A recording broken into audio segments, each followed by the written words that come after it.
So my dear students, so let's start with lecture number 2, जिसमें कि हम अभी स्टार्ट करने वाले हैं हमारे मेथड्स ऑफ इरिगेशन से। पिछले लेक्चर तक के हमने देखा इंट्रोडक्शन पार्ट ऑफ इरिगेशन, वहाँ पे हमने बात किया वेरियस टाइप्स ऑफ इरिगेशन के बारे में, कुछ बेसिक टर्म्स के बारे में भी हमने बात की। ठीक है, अब हम लोग बात करने वाले हैं मेथड्स ऑफ इरिगेशन। सबसे पहले मैं स्टार्ट करना चाहूँगा एक वीडियो से, जहाँ से आपके दिमाग में कुछ पिक्चराइजेशन हो जाएगा regarding various methods of irrigation. Various methods of irrigation में सबसे पहला मेथड जो आपके स्क्रीन पे दिख रहा है अभी, वो है border strip irrigation. Border strip irrigation एक बहुत ही फेमस टेक्निक है फॉर लार्ज फील्ड्स, बड़ी बड़ी फील्ड्स के लिए। अगर ये जस्ट लाइक सर्वे है, आप जानते हैं survey is nothing but working from whole to part. मतलब हम क्या कर रहे हैं, एक बहुत बड़ी एरिया को मैनेज करने के लिए, डिस्चार्ज हमारे पास जो अवेलेबल है उसको सही तरीके से क्रॉप्स तक पहुंचाने के लिए हम क्या कर रहे हैं, बड़ी बड़ी एरियाज़ को स्ट्रिप्स के फॉर्म में डिवाइड कर दे रहे हैं with the help of dividing entities called as borders. Dividing entities called as borders. तो जो आप यहाँ पे देख रहे हैं बीच में जो है, ये जो सूखा जो मिट्टी है, दैट इज़ अ बॉर्डर। और बॉर्डर के इर्द गिर्द में है, बॉर्डर के लेफ्ट राइट में स्ट्रिप है। हम जो पानी की सप्लाई करते हैं स्ट्रिप में करते हैं, और एक स्ट्रिप में पूरी पानी सप्लाई होने के बाद फिर यहाँ के सप्लाई को क्लोज करके फिर नेक्स्ट स्ट्रिप पे सप्लाई करते हैं। इस तरीके से सब्सिक्वेंटली पूरी फील्ड में अच्छे से पानी चला जाता है। जब बहुत बड़ी फील्ड होती है, hectares and hectares of area होता है, तो कोई ना कोई तरीका अपनाना पड़ता है for to work from whole to part, just like survey. यहाँ पे ये one of the ways is this border strip irrigation. There are other ways also, let's see other ways also. देखिए, after this there is this next method, that is furrow irrigation. Furrow मतलब होता है छोटे छोटे channels, उनको कहते हैं furrows. ये बहुत बड़े चैनल्स नहीं होते, छोटे छोटे चैनल्स होते हैं। थोड़ा थोड़ा पानी इन चैनल्स में सप्लाई किया जाता है, जैसा कि आप अभी अपनी स्क्रीन पे देख पा रहे हैं। आप ये देखिए बड़े ध्यान से कि यहाँ पे जो कोई डेलिकेट क्रॉप्स होते हैं, स्मॉल डेलिकेट क्रॉप्स जो होते हैं, बड़े बड़े प्लांट्स नहीं हो पाते, जैसे कि ग्रीन लीफी वेजिटेबल्स होते हैं, इनको हम लोग डायरेक्टली इनके ऊपर पानी का अगर डिस्चार्ज करेंगे तो ये क्रॉप्स पार्डन डैमेज हो जाएंगे। ये क्रॉप्स क्या होंगे, डैमेज हो जाएंगे। तो इसीलिए उसको अवॉइड करने के लिए, और प्लांट्स तक के पानी तो पहुंचाना ही है, तो प्लांट्स तक के पानी पहुंचाने के लिए छोटे प्लांट्स हैं, तो ऐसे में हम छोटे छोटे फरोज बनाते हैं और पानी की सप्लाई इन फरोज में करते हैं। तो सॉइल में मॉइस्चर जाता है, सॉइल में पानी जाता है, गीला होता है, उसके बाद वो पानी फिर इन रूट्स तक के कैपिलरीज के थ्रू पहुंच ही जाता है। तो ऐसा करके हम फाइनली रूट जोन को नरिश करते हैं, मॉइस्चराइज करते हैं। ठीक है, तो ये जो है ये हमारा क्रॉप है। तो ये क्रॉप बीच में है एक फरो जो कि दोनों साइड पानी को दे सकता है। इसको बोलते हैं फरो इरिगेशन। ठीक है, तो अभी आप एक क्विक व्यू सबका लेते जाइए, फिर मैं आपको सब चीज़ें फिर लिखवाऊंगा भी। ठीक है, ओके।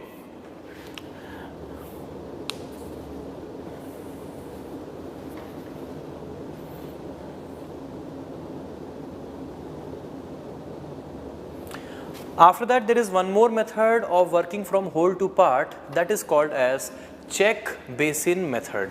ये है चेक बेसिन मेथड। जैसे बॉर्डर स्ट्रिप इरिगेशन में क्या था, हमने एरिया को स्ट्रिप्स के फॉर्म में, लंबे लंबे स्ट्रिप्स के फॉर्म में डिवाइड किया।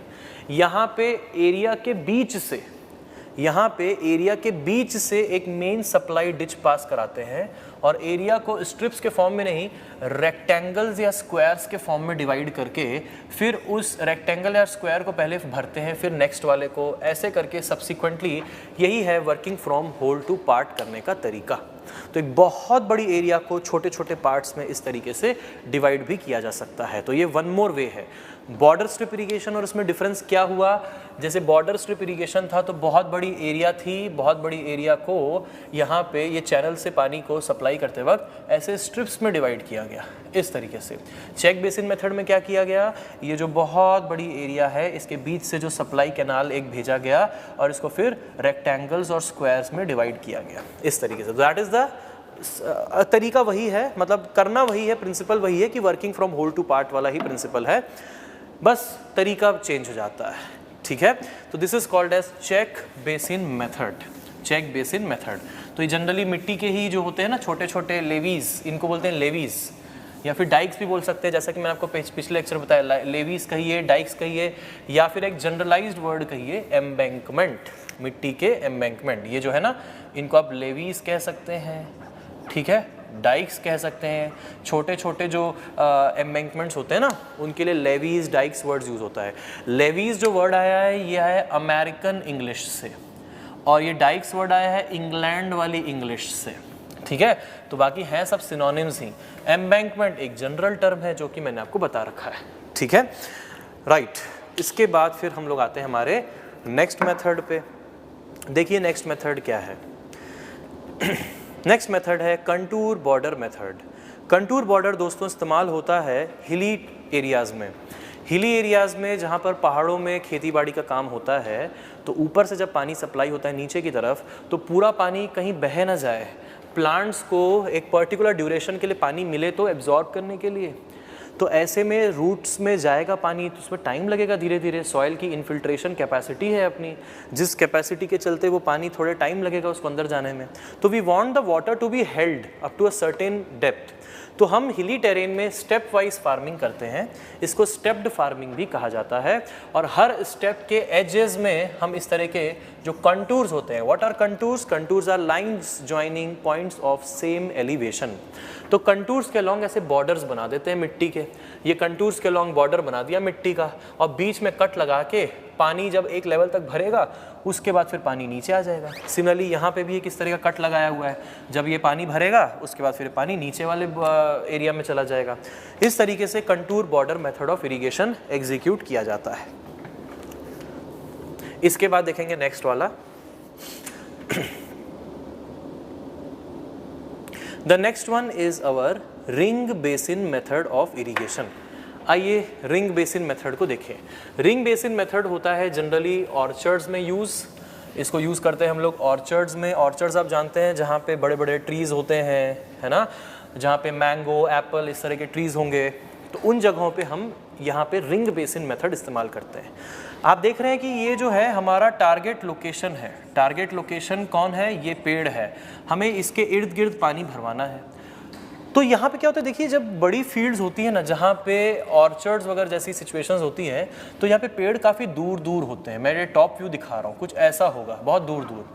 क्यों? क्योंकि पास पास रखेंगे तो इंटरफियर करेंगे अपनी एक दूसरे की ग्रोथ में, तो कोई भी ग्रोथ ठीक से नहीं कर पाएगा।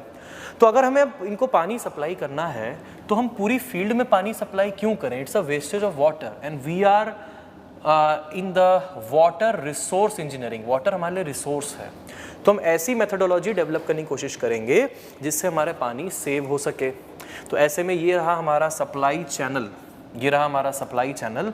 सप्लाई चैनल के आसपास में इस तरीके का ये चैनल बना देते हैं, फील्ड चैनल, और डायरेक्टली पानी जो है रूट जोन में टारगेट किया जाता है और यहाँ पे भर दिया जाता है। तो ये रिंग फॉर्म ऑफ दिस रहता है स्ट्रक्चर, एम्बैंकमेंट या लेवी या डाइक कह दो, मिट्टी का बना हुआ। इसी वजह से इसको हम लोग कहते हैं रिंग बेसिन मेथड। इसको क्या कहते हैं? इसको इसलिए कहते हैं रिंग बेसिन मेथड, ठीक है। चलिए इसके बाद देखें नेक्स्ट वाला। नेक्स्ट देखिएगा,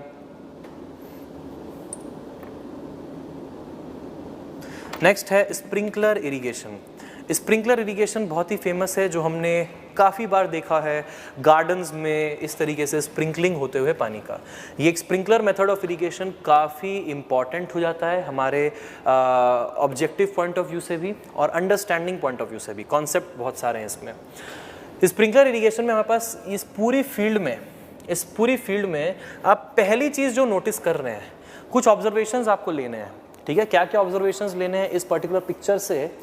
इन comparison to the previous methods, हमारे पास यहाँ पे क्रॉप ग्रो करने के लिए एरिया अवेलेबल ज़्यादा है कि नहीं है?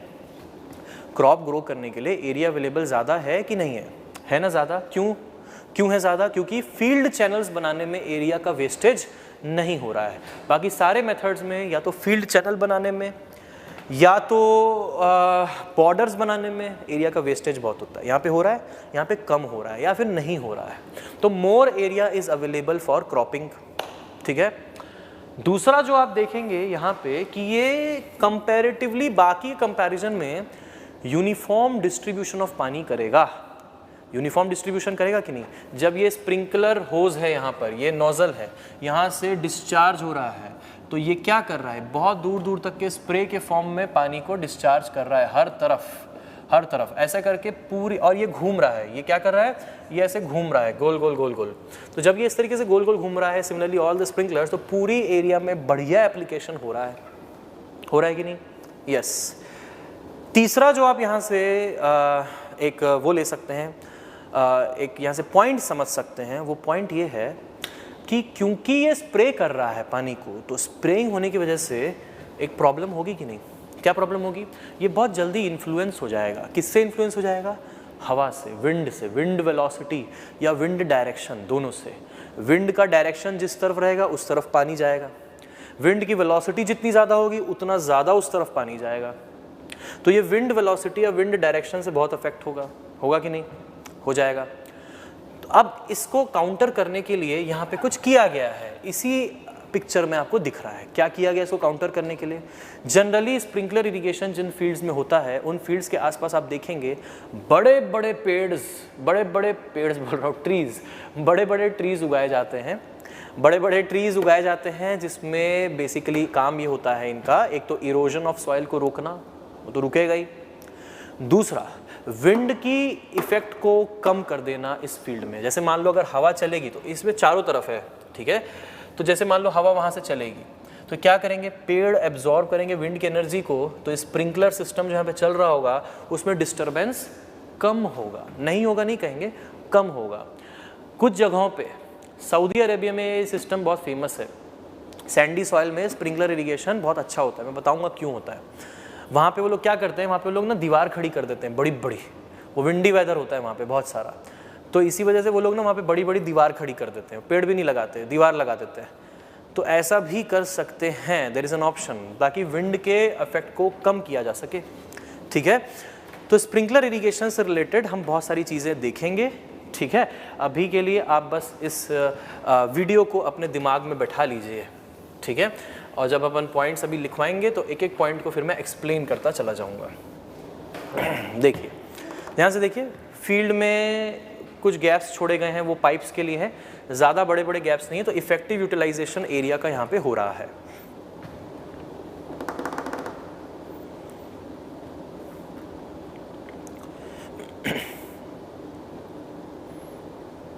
Next one is a subsurface method of irrigation called as drip irrigation. क्या है ये? ड्रिप इरिगेशन होता है। Drip irrigation is a subsurface method of irrigation जिसमें ज़मीन के अंदर पाइप्स को इंस्टॉल किया जाता है। स्पेशल तरह के पाइप्स होते हैं जिसमें छोटे छोटे परफोरेशन होते हैं, जहाँ से धीरे धीरे पानी बाहर निकलता है, बहुत तेज़ी से नहीं, बहुत धीरे धीरे पानी बाहर निकलता है। और वहाँ पंप्स की मदद से, जैसे स्प्रिंकलर सिस्टम में भी पंप्स की रिक्वायरमेंट है ना, जो स्प्रिंकलर सिस्टम में जो नोजल से बड़ी तेज़ी से पानी निकल रहा है, कैसे निकल रहा है? या तो आपने ओवरहेड टैंक में स्टोर करके रखा होगा पानी को, तो ओवरहेड टैंक से प्रेशर मिल रहा होगा तो स्प्रिंकलर से बढ़िया पानी निकल रहा होगा, या फिर पंप की ज़रूरत होगी, पंप से निकल रहा होगा। बात समझ रहे हो? यहाँ पे भी पंपिंग करनी पड़ती है, और या फिर वैसे ही एक हेड मेंटेन करके पानी का रखना पड़ता है ओवरहेड टैंक्स की मदद से, ठीक है। तो यहाँ पे सबसे पहले होती है लैंड प्रिपरेशन। लैंड प्रिपरेशन में ज़मीन के कुछ डेप्थ नीचे, जहाँ पे हमें लगता है कि एक एवरेज रूट जोन आएगा, मान लीजिए 1 मीटर का रूट जोन है। रूट जोन क्या होता है? जहाँ तक रूट्स पेनिट्रेट कर सकते हैं उसको बोलते हैं रूट जोन। तो हम लोग उसकी अप्रॉक्सीमेट हाफ डेप्थ पे पाइप्स को इंस्टॉल कर देते हैं, ठीक है। जनरली ये 5 सेंटीमीटर से 40 सेंटीमीटर तक हो सकता है, क्योंकि रूट जोन ना 1 मीटर तक के जाती है यूजुअली, ज़्यादा नहीं, ज़्यादा से ज़्यादा 1.5 मीटर। तो हम लोग जो पाइप्स इंस्टॉल करते हैं ज़मीन से 5 से 40 सेंटीमीटर नीचे इंस्टॉल कर देते हैं। हार्ड एंड फास्ट रूल नहीं है, कभी 40 का 45 भी हो सकता है, डिपेंड करता है डिज़ाइनर पे। ये पाइप्स की खास बात होती है, ये पाइप में होते हैं छोटे छोटे परफोरेशन, ये पोरस पाइप होते हैं, बहुत छोटे, इतने छोटे कि उसमें से पानी के पार्टिकल्स बाहर आ सकें, लेकिन सॉइल के पार्टिकल्स बाहर, फील्ड में कौन है? बाहर फील्ड में है सॉइल, तो हम नहीं चाहते कि सॉइल के पार्टिकल्स अंदर जाएं। तो ये पोरस पाइप्स होते हैं कि जिसमें अगर पानी को डालते हैं तो ये इनमें से धीरे धीरे पानी बाहर निकलता जाता है और रूट्स को नरिश करता चला जाता है। तो बहुत धीरे धीरे इसमें से पानी बाहर निकलता है, छोटे छोटे परफोरेशंस होते हैं। आइए देखिए कितने छोटे छोटे परफोरेशंस होंगे। ये एक डिस्टेंस बताया, स्पेसिंग बताया इन पाइप्स के बीच में, हार्ड एंड फास्ट कोई रूल नहीं है। बहुत छोटे छोटे इस तरह के परफोरेशंस होते हैं जहाँ से धीरे धीरे पानी निकलता है, और इस तरीके से देखिए रूट गीला होता है, रूट जोन गीला होता है, मतलब सॉइल गीला होता है। इतने छोटे छोटे कि इसमें से 1 घंटे में 0.6 लीटर पानी निकल पाता है। 1 घंटे में 0.6 लीटर मतलब समझ रहे हो, 600 ml 1 घंटे में निकला। एक बॉटल आपकी 1 लीटर की होती है, 600 ml 1 घंटे में निकला। तो धीरे धीरे क्रॉप ग्रो होता है। इससे बहुत बड़ा एक फ़ायदा है, फ़ायदा देखिएगा, फ़ायदा है ये, फ़ायदा ये है कि reduce run off and weed population. Weed का मतलब इरिगेशन इंजीनियरिंग में होता है अनवांटेड प्लांट्स।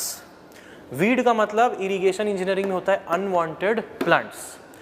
और रिड्यूस रन ऑफ, अगर हम फॉर एग्जांपल कोई दूसरा मेथड यूज़ करते हैं जिसमें हम सरफेस में इरिगेशन करते हैं, तो ऐसे पैचेस ऑफ वाटर बहुत बनते हैं इस तरीके से।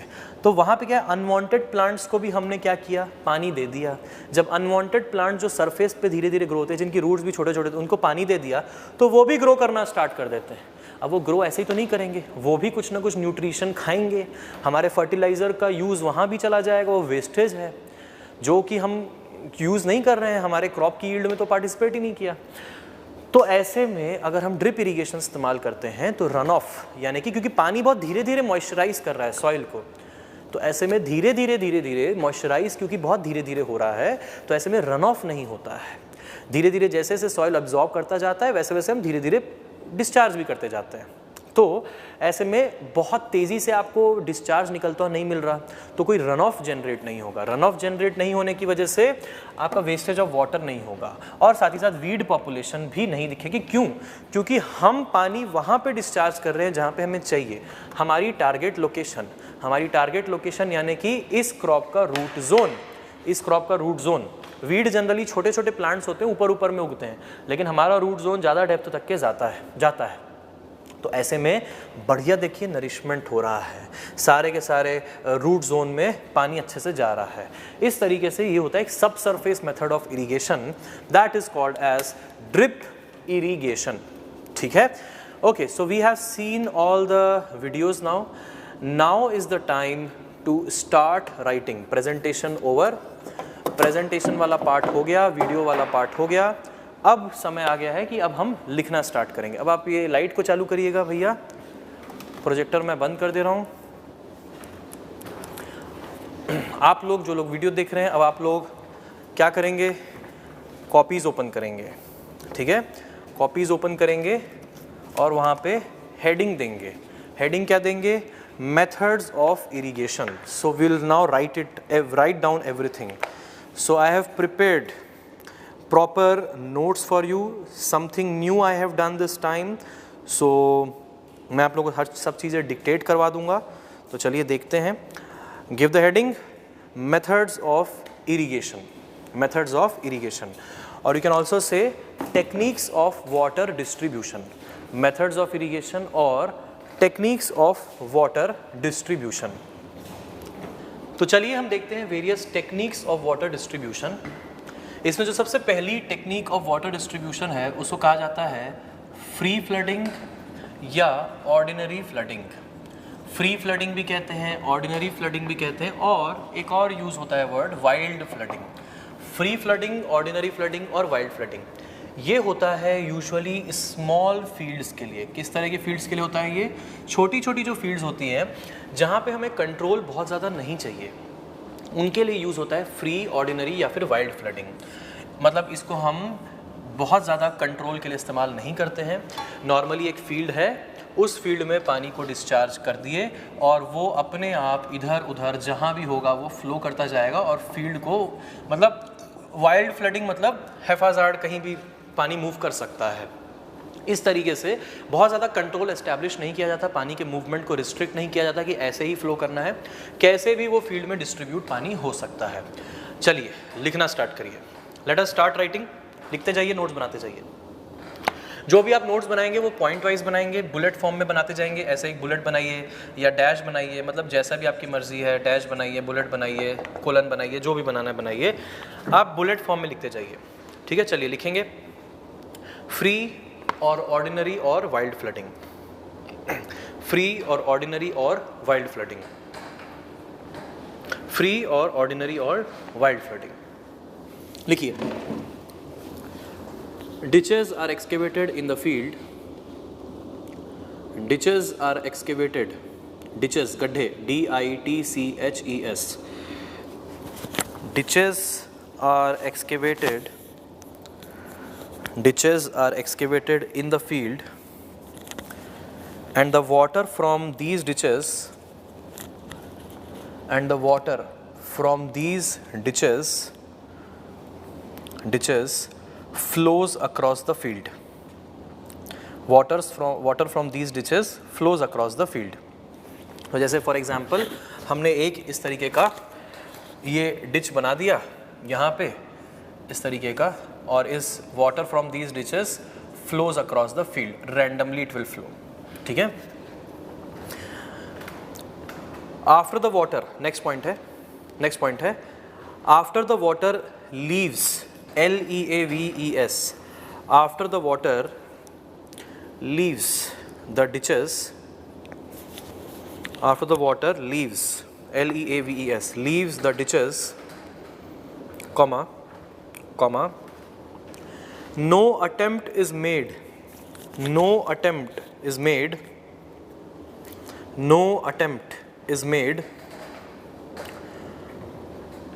to control the flow.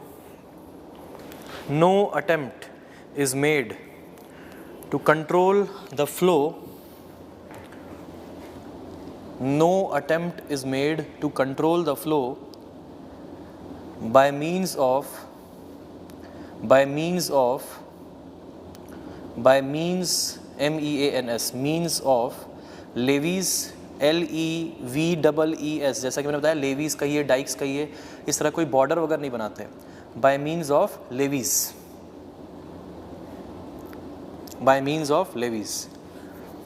Next point. It is used in small fields. It is adopted, लिखिए. It is adopted in small fields. It is adopted in small fields.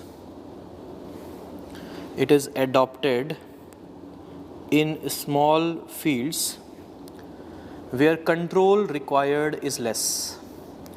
It is adopted in small fields where control required is less. Where control required is less. Where control required is less. Next point लिखिए. It is called as wild flooding because it is called as wild flooding because it is called as wild flooding because the movement of water is not restricted. It is called as wild flooding because the movement of water is not restricted in the field. Movement of water is not restricted in the field. The movement of water is not restricted in the field. Next, it is suitable for close growing crops. जो पास grow होते हैं ना crops, उनके लिए ये suitable है. It is suitable for close, CLOSE, close growing crops such as rice है, पास ग्रो होता है, उसके लिए ये इस तरह का ठीक है. It is suitable for close growing crops. Orchard trees वगैरह में इसको इस्तेमाल नहीं कर सकते कि फ्लडिंग करा दिए. It is suitable for close growing crops such as rice. ठीक है. So this is the first one. इसका ये डायग्राम बना लीजिएगा. इस तरीके से रैंडम मूवमेंट हो रहा है. यहीं से आपको समझ में आ रहा है कि एक डिच से जब हमने पानी की सप्लाई की फील्ड में, ठीक है ना, ऐसे ही और भी आसपास में और भी फील्ड्स हो सकती हैं, वहाँ पे भी पानी सप्लाई की, तो पानी का मूवमेंट जो है वो रैंडमली हो रहा है. कोई भी डिफाइंड वे नहीं है कि पानी डिस्ट्रीब्यूट होगा. That is wildly flooded. Okay, उसको बना लीजिए. पॉज कर लो वीडियो और बना लो. ठीक है, राइट. इसके बाद second one is the border strip. The border strip irrigation. दूसरा लिखिएगा बॉर्डर स्ट्रिप इरिगेशन, जो हमने वीडियो में भी देखा। Second one is border strip irrigation, border strip irrigation. लिखिए इसमें बॉर्डर स्ट्रिप इरिगेशन में लिखिए, इन this method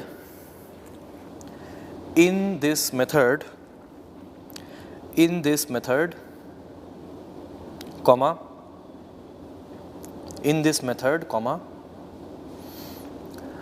a large piece of land is divided into,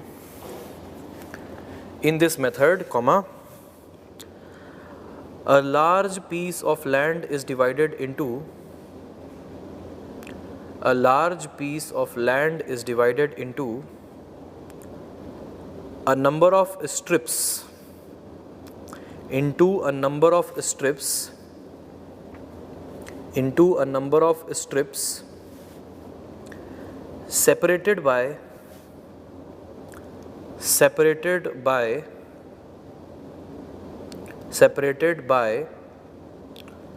low levees, low, L-O-W, low, separated by low levees, L-E-V-E-E-S, separated by low levees, which are called as borders, separated by low levees, which are called as borders, which are called as borders. Full stop. The field area is usually confined. The field area is usually confined. The field area is usually confined, C-O-N-F-I-N-E-D, confined between 3 to 15 meter width, 3 से 15, is usually confined between 3 to 15 meter width, 3 to 15 meter width, 3 to 15 meter width, and 100 to 400 meter in length. 3 to 15 meter width and 100 to 400 meter in length, मतलब बड़ी बड़ी areas के लिए हो रहा है ये, ठीक है। लेंथ भी बहुत ज़्यादा है फील्ड की। 100 to 400 metre in length, 100 to 400 metre in length. Now give the heading, analysis, give the heading analysis. Analysis किसका? बॉर्डर स्ट्रिप इरिगेशन का एनालिसिस, मैथमेटिकल एनालिसिस। तो जैसा कि हम जानते हैं कि हमें क्या करना है, बॉर्डर स्ट्रिप इरिगेशन में हमें बड़ी एरिया को स्ट्रिप्स के फॉर्म में डिवाइड कर देना है, ठीक है। स्ट्रिप्स के फॉर्म में बड़ी एरिया को डिवाइड करना है। तो ऐसे में ये एरिया है, इसमें हमने बॉर्डर्स बनाए, बॉर्डर्स बना के हमने इसे ऐसे डिवाइड कर दिया, ये छोटी छोटी स्ट्रिप्स के फॉर्म में, ठीक है। बॉर्डर्स कौन से बॉर्डर्स हैं? बॉर्डर्स ये हैं, ये जो लाइंस आपको दिख रही हैं, दीज आर द बॉर्डर्स, और बॉर्डर्स के बीच में जो है area, that is the strip, that is the strip, ये है स्ट्रिप, ठीक है। तो पहले एक स्ट्रिप पे डिस्चार्ज जाता है, ये पूरा होने के बाद फिर नेक्स्ट में जाता है, फिर ये पूरा होने के बाद फिर नेक्स्ट में। तो ये एक चैनल है, उस चैनल से इस तरह की फील्ड में सप्लाई इंश्योर की जा रही है, ठीक है। अब यहाँ पे एक एक्सप्रेशन दिया जाता है, the expression for time required, the expression for time required to irrigate, time required to irrigate a strip, to irrigate a strip of area A with a constant discharge Q, with a constant discharge Q, ये दिया जाता है। Time required to irrigate a strip of area A with a constant discharge Q। ये जो expression यहाँ पे दिया जाता है, this expression is based upon this thing. देखिए मान लीजिए हम इस स्ट्रिप को भी फोकस में कर रहे हैं, जिसको मैंने ये ब्लू कलर से हैच किया है, इस स्ट्रिप को हम फोकस में कर रहे हैं, ठीक है। तो यहाँ पे मान लीजिए एक कंटिन्यूस डिस्चार्ज इस स्ट्रिप में आ रहा है। Let us suppose that continuous discharge is Q। Let us suppose that continuous discharge is coming here is Q, और इस स्ट्रिप का जो एरिया है वो है A। इस स्ट्रिप का जो एरिया है वो है A। तो ऐसे में इक्वेशन जो हमें बताती है कितना समय लगेगा to irrigate this whole strip of area A, कितना टाइम लगेगा। तो कितना टाइम लगेगा that is given by this expression T is equal to y by f, T is equal to y by F ln Q upon Q minus AF। इस expression से दिया जाता है T is equal to y by F ln Q upon Q minus AF। इस expression से दिया जाता है। अब ये सबसे पहले मैं बताता हूँ ये F क्या चीज़ है। A और Q तो मैंने बता दिया। F क्या है? F होता है इन्फिल्ट्रेशन रेट, जिस रेट से सॉइल में पानी एंटर करता है, इन्फिल्ट्रेशन रेट। जनरली इसके यूनिट्स ऐसे ही होते हैं, जैसे कि सेंटीमीटर पर आर होता है, मिलीमीटर पर आर होता है, सेंटीमीटर पर मिनट होता है, इस तरह के यूनिट्स होते हैं, ठीक है। तो इंटेंसिटी वाले टाइप के यूनिट्स हैं इसके। तो ये होता है इन्फिल्ट्रेशन रेट। हाइड्रोलॉजी में हम लोग बहुत यूज़ भी करते हैं। इन्फिल्ट्रेशन रेट मतलब जिस रेट से सॉइल में अंदर पानी जा रहा है, ठीक है। ये होता है F। Y क्या होता है? Y होता है average depth of water, average depth of water जो हम यहाँ पे सप्लाई कर रहे हैं। मतलब जैसे हम लोग डेप्थ की बात क्यों कर रहे हैं, क्योंकि देखिए हम तो एक्चुअली डिस्चार्ज सप्लाई कर रहे हैं, तो वॉल्यूम है, तो वॉल्यूम जो आ रहा है एक पर्टिकुलर एरिया को गीला कर रहा है, लेकिन उस एरिया में एक पर्टिकुलर डेप्थ ऑफ वाटर आ रही होगी कि नहीं, एक पर्टिकुलर डेप्थ के टर्म्स में रिप्रेजेंट कर सकते हैं उस पानी को, वही है Y। Y क्या है? एवरेज डेप्थ ऑफ वाटर जो हम सप्लाई कर रहे हैं, ठीक है। तो दैट इज Y। अगर एवरेज डेप्थ ऑफ वाटर हमें पता है, मान लो हम लोग एवरेज डेप्थ जो सप्लाई कर रहे हैं वो है 5 सेंटीमीटर, ठीक है। मान लो एवरेज डेप्थ जो सप्लाई कर रहे हैं वो है 5 सेंटीमीटर। इन्फिल्ट्रेशन रेट जो है वो है 3 सेंटीमीटर पर आवर, जो भी है। अब हम क्या करेंगे, यूनिट्स को यहाँ पे कंसिस्टेंटली पुट करेंगे। क्यों? क्योंकि ये इक्वेशन डिराइव हो जाती है, ये इक्वेशन डिराइव होती है। कैसे डिराइव होती है, चलिए देखें। Let us look at the derivation of this expression. इसका डेरिवेशन देखते हैं।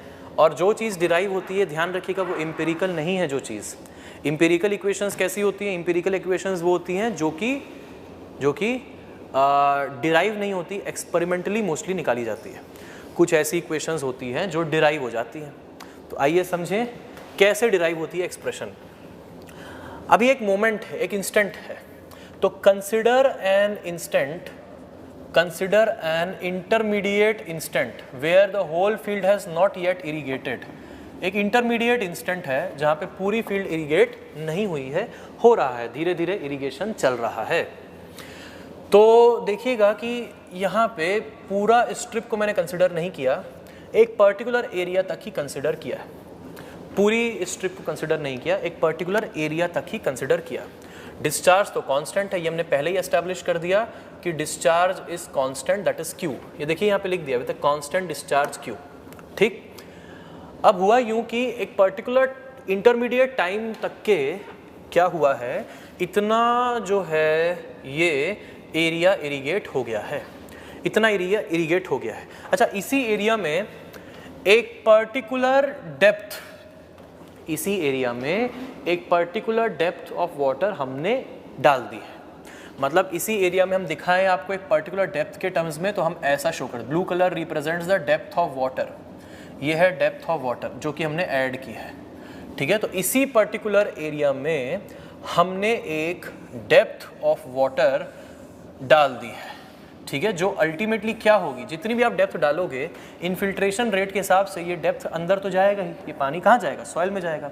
तो ये जो केस है ये कैसा है, ये केस है ऐसा कि एक सरफेस है, सॉइल है ना, सॉइल पोरस भी है, तो पानी अगले मोमेंट पे आप अगर देखोगे तो अगले मोमेंट पे जो पानी और जाएगा अंदर, जो पानी अंदर और जाएगा अगले ही मोमेंट पे वो आगे भी जाएगा।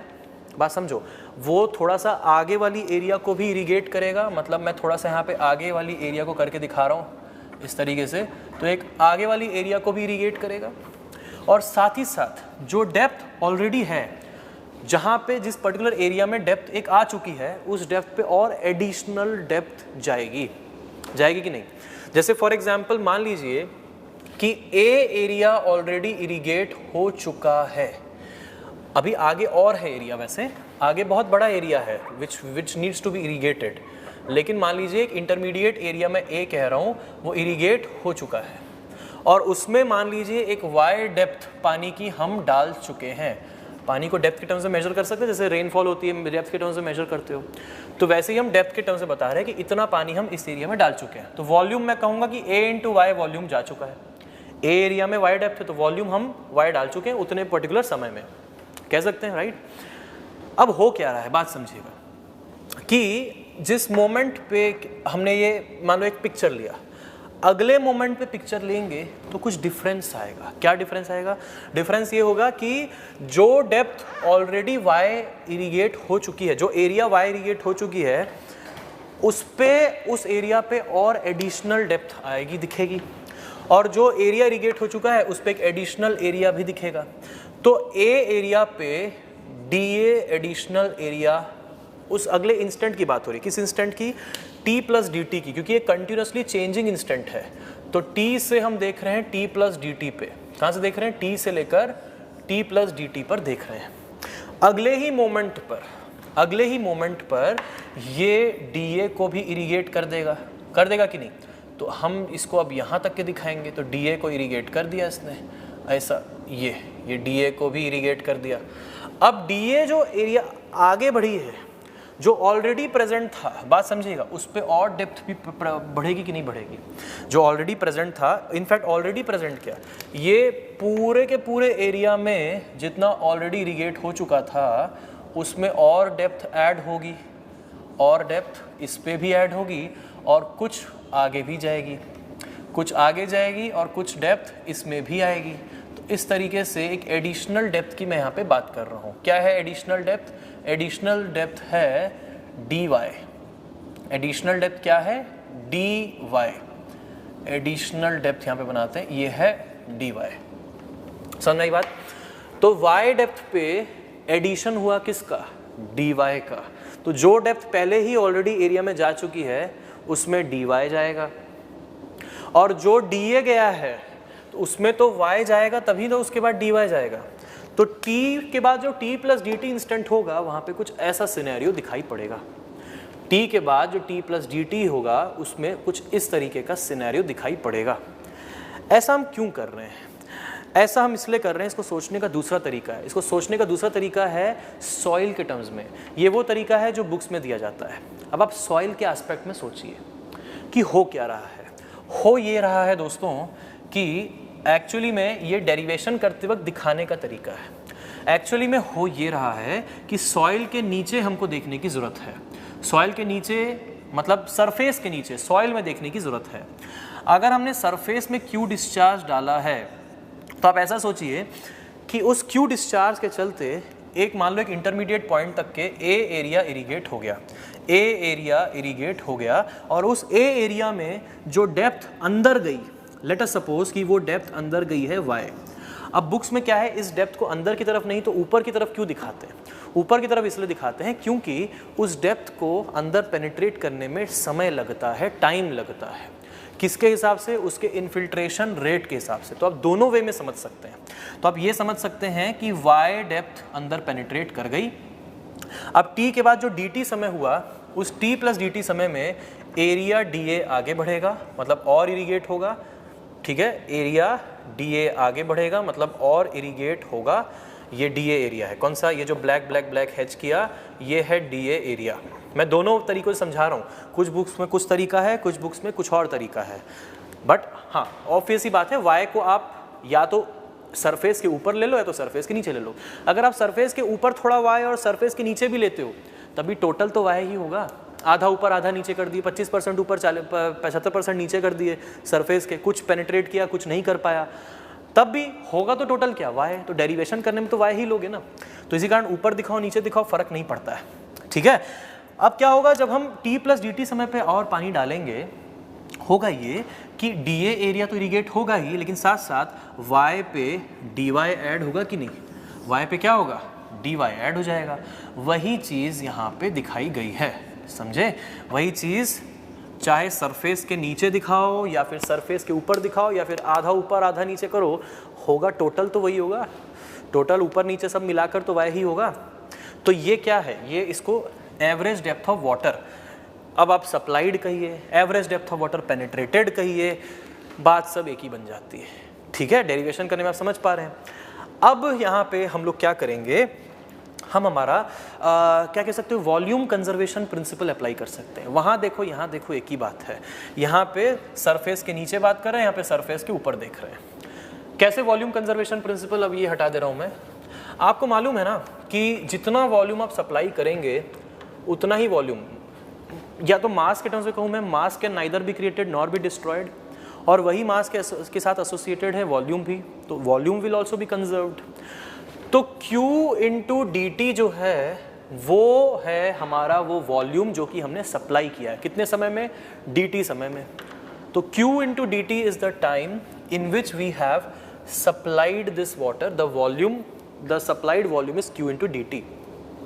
अब वो जो सप्लाइड वॉल्यूम है उसकी वजह से एडिशन हुआ है यहाँ पे वॉल्यूम्स का। कितना एडिशन हुआ है, एडिशन हुआ है कहाँ कहाँ पे, ध्यान से समझो, ऊपर वाले से देख लो नीचे से देख लो, बात एक ही है। देखो मैं कह सकता हूं कि DA एरिया ऐड हुआ है, DA एरिया में Y डेप्थ भी आई है, तो मैं कह सकता हूं Y into DA volume add हुआ, प्लस जितना ऑलरेडी एरिया A था, जितना ऑलरेडी एरिया A था, इसको मैं क्या कर रहा हूं, 3 पार्ट में डिवाइड किया है मैंने इसको। 3 पार्ट कौन कौन से हैं, एक ये वाला पार्ट है देखिएगा, एक ये वाला पार्ट है इस तरफ वाला लेफ्ट वाला, एक ये ब्लू वाली लाइन के नीचे वाला पार्ट है, और एक ये जो आप ये वाला पोर्शन जो मैं अभी हैच कर रहा हूँ, ये देखिए एक छोटा सा ये क्यूब टाइप का दिख रहा है जो कि DA एरिया है और DY डेप्थ है, DA एरिया और DY डेप्थ।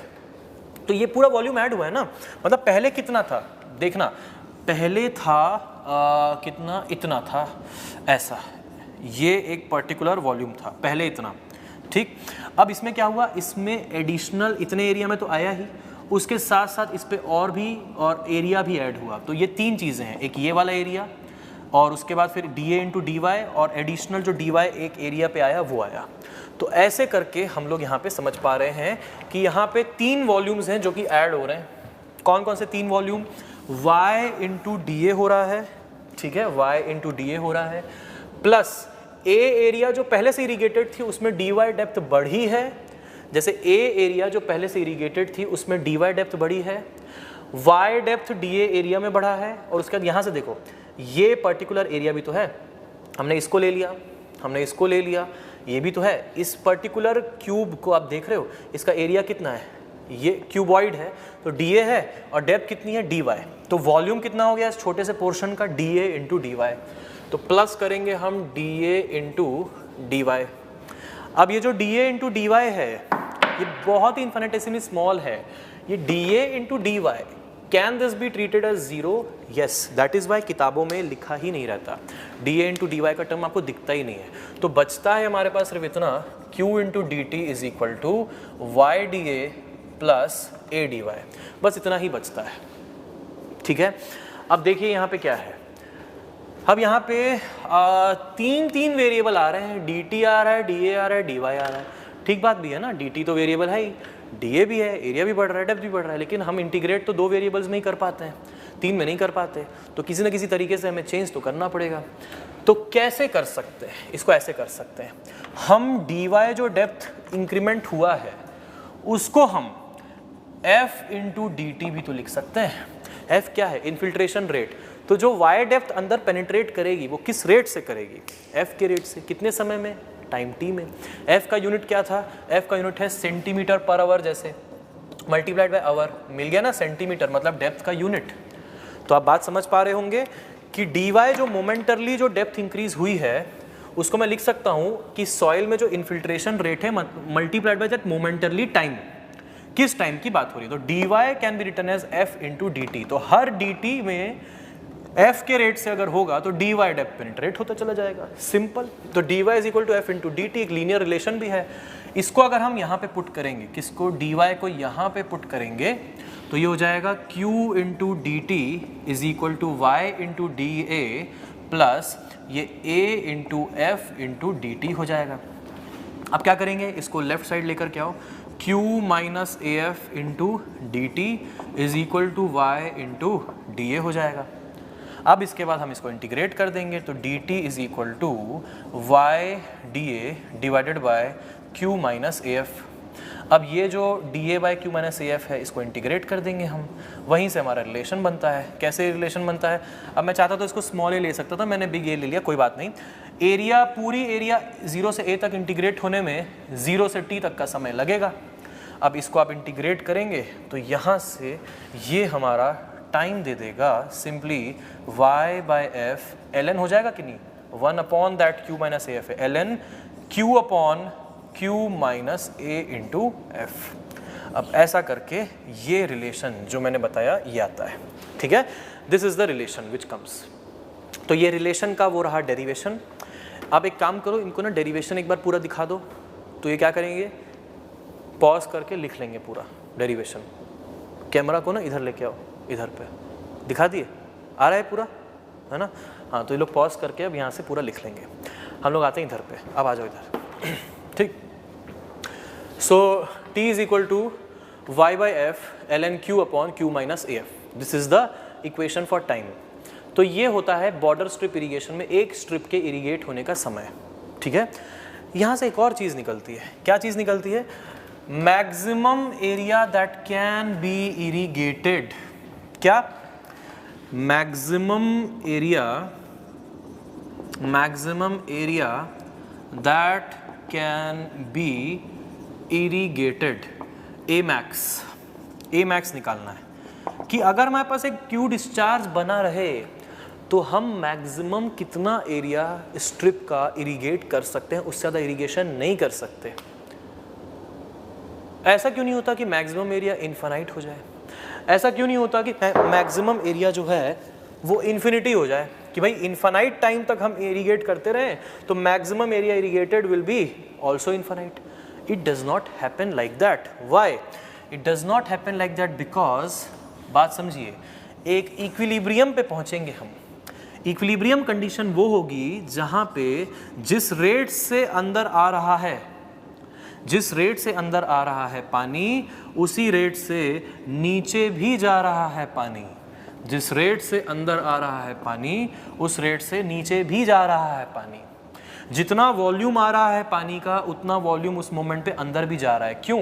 क्योंकि हमारी एक बहुत बड़ी एरिया हम ऑलरेडी इरिगेट कर चुके हैं, और बहुत बड़ी एरिया इरिगेट करने पहले क्या था, डेरिवेशन करते वक्त छोटी एरिया को लिए।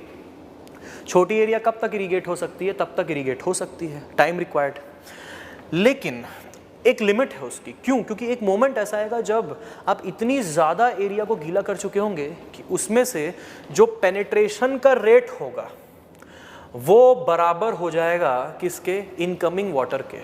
तो जिस रेट से आएगा उस रेट से नीचे जाएगा तो आगे एरिया बढ़ेगी ही नहीं दोस्तों। और जब आगे एरिया बढ़ेगी ही नहीं तो ऐसे में हम एक लिमिट पे आ जाएंगे और वो होगी ए मैक्स। इसको हम ऐसे भी सोच सकते हैं, ए मैक्स तब होगा जब हम इनफाइनाइट टाइम तक के इरिगेट करते जाएं, फिर भी हम एक कांस्टेंट एरिया पे आ चुके हैं। और जब t टेंड्स टू इन्फिनिटी होगा तो इस फॉर्मूले में देखिए क्या चीज़ होगी, क्या इन्फ्रेंस ले सकते हो। अगर t टेंड्स टू इन्फिनिटी होगा तो क्या y टेंड्स टू इन्फिनिटी हो सकता है? वो तो डेप्थ ऑफ सॉइल है, वो तो लिमिट है, उसकी एक लिमिट है कि नहीं।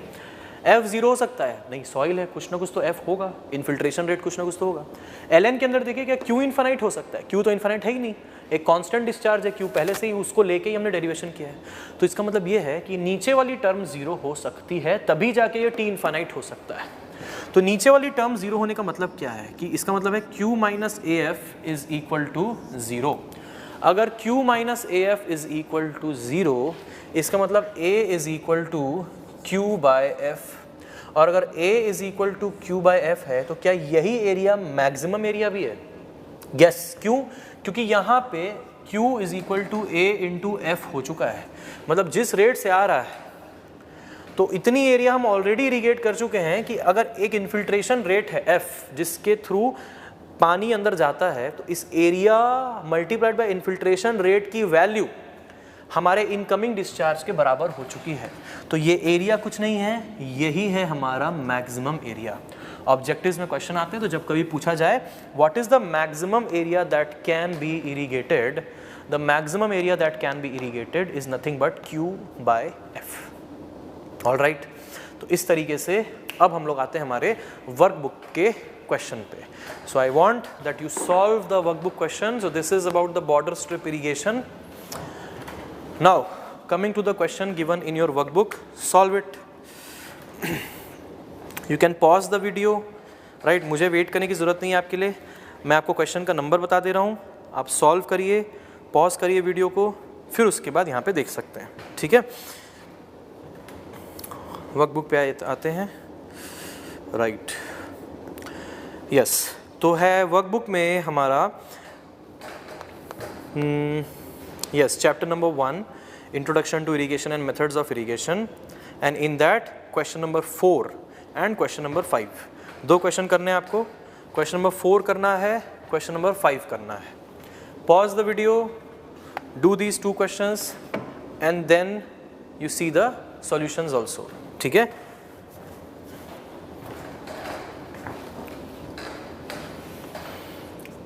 question number 4. The question is, determine the time required to cover an area of 0.1 hectares when a discharge Q of 0.03 meter cube per second is released to a field. The average depth of flow Y is 7.5 centimeter and the infiltration rate is 5 centimeter per hour. That is 5 centimeter per hour. All right. So time required निकालना है, simple है। Formula apply करते वक्त बस आपको ध्यान देना है यूनिट कन्वर्जन्स में you have to take care of the conversion of units. ठीक है, क्योंकि हमने इक्वेशन को डिराइव किया है। अब चूंकि ये डिराइव की हुई इक्वेशन है तो units have to be consistent to the left hand side and to the right hand side. ठीक है, तो time required will be y by F ln q upon q minus af. So y is what? Y is 7.5 centimetre. Unit के साथ हर statement को लिखेंगे। मैं जो मेरे 3 सब्जेक्ट्स में आपको पढ़ाऊंगा, आप ध्यान देंगे इस चीज़ को कि मैं जो भी क्वेश्चन को सॉल्व करूंगा, हर क्वेश्चन में मेरी एक आदत है। ये आदत ये है कि किसी भी क्वेश्चन में, किसी भी स्टेप में भी मैं यूनिट को नहीं छोड़ता unless and until it is an empirical equation. Empirical होगी तो फिर तो यूनिट जो है वो है ही, लेकिन अगर मान लो हमने डिराइव की है या डिराइव हो सकती है, नहीं भी की है मान लो क्लास में, लेकिन हो सकती है, तो भी I will write units in all such equations. Never miss out on the units in any step, otherwise it will lead to confusions. Okay, so 7.5 centimetre divide by F है 5 centimetre per hour, ln that is log base e, q है हमारा 0.03 metre cube per second. ठीक है, ये जो आपको दिख रहा है ना यहाँ पर, इस पे फोकस मत करना। ये बोर्ड में जो है एक वो है कुछ यहाँ से हट गया है बोर्ड का पार्ट। ठीक है, तो ये वाला जो काला काला दिखता है उसको इग्नोर किया करो। ठीक है, तो 0.03 metre cube per second divided by q minus A F, that is 0.03 metre cube per second minus a is 0.1 hectare. So what we have to do, we have to subtract also in meter cube per second. Can we subtract 5 kilometre minus 10 रुपये? क्या कर सकते हैं sir? मैं बोलूँगा 5 kilometre minus 10 रुपये बताओ। आप बोलोगे कैसा सवाल है? यूनिट्स हमेशा एक ही होनी चाहिए जब भी आप कोई मैथमेटिकल ऑपरेशन, एडिशन, सब्ट्रैक्शन करें तो इसी वजह से 0.1 hectare will be what? 0.1 hectare into 10 to the power 4 metre square per hectare, that is 1000 metre square. तो आप यहाँ पे क्या पुट करेंगे? यहाँ पे पुट करेंगे 1000 metre square multiplied by F क्या है? 5 सेंटीमीटर पर आवर है, मीटर पर सेकंड में चाहिए तभी हो जाएगा ये मीटर क्यूब पर सेकंड में। ठीक है, तो 5 सेंटीमीटर मतलब 0.05 मीटर पर आवर को पर सेकंड में करना है। 1 घंटे में कितने सेकंड? 3600 सेकंड, बस इतना मीटर पर सेकंड। ठीक है, तो ये हो जाएगा 0.05 बाय 3600 मीटर पर सेकंड, ऐसा हो जाएगा। अब यहाँ से ये देखो, सेंटीमीटर सेंटीमीटर तो कट ही गया, अंदर में सारी यूनिट कट जाएंगे, मीटर क्यूब पर सेकंड, मीटर क्यूब पर सेकंड, मीटर क्यूब पर सेकंड। एलएन के अंदर तो कोई यूनिट बचेगा नहीं, बचना भी नहीं चाहिए। आवर ऊपर आ जाएगा, टाइम आपका डायरेक्टली मिलेगा आवर्स में। एक कन्वीनियंट यूनिट होता है मिनट्स, हम मिनट्स में उसको कन्वर्ट कर लेंगे। तो चलिए देखिए, 0.03 माइनस, अभी तुम लोग क्लास में बैठे होते धड़ाधड़ आंसर दे रहे होते, सो अभी मेरे को ये सब करने की ज़रूरत ही नहीं पड़ती, अभी तक आंसर्स आ चुके रहते। चलो 0.03 डिवाइड बाय दिस, और फिर उसका ln लिया मैंने, ठीक है, मल्टीप्लाइड बाय 7.5 किया, डिवाइडेड बाय 5 कर दिया, तो ये आ रहा है 0.9325, 0.9325 आवर्स, 0.9325 आवर्स। आवर्स को मिनट्स में कन्वर्ट कर लो into 60 minutes per hour, so this will be multiplied by 60, giving you 55.95 minutes.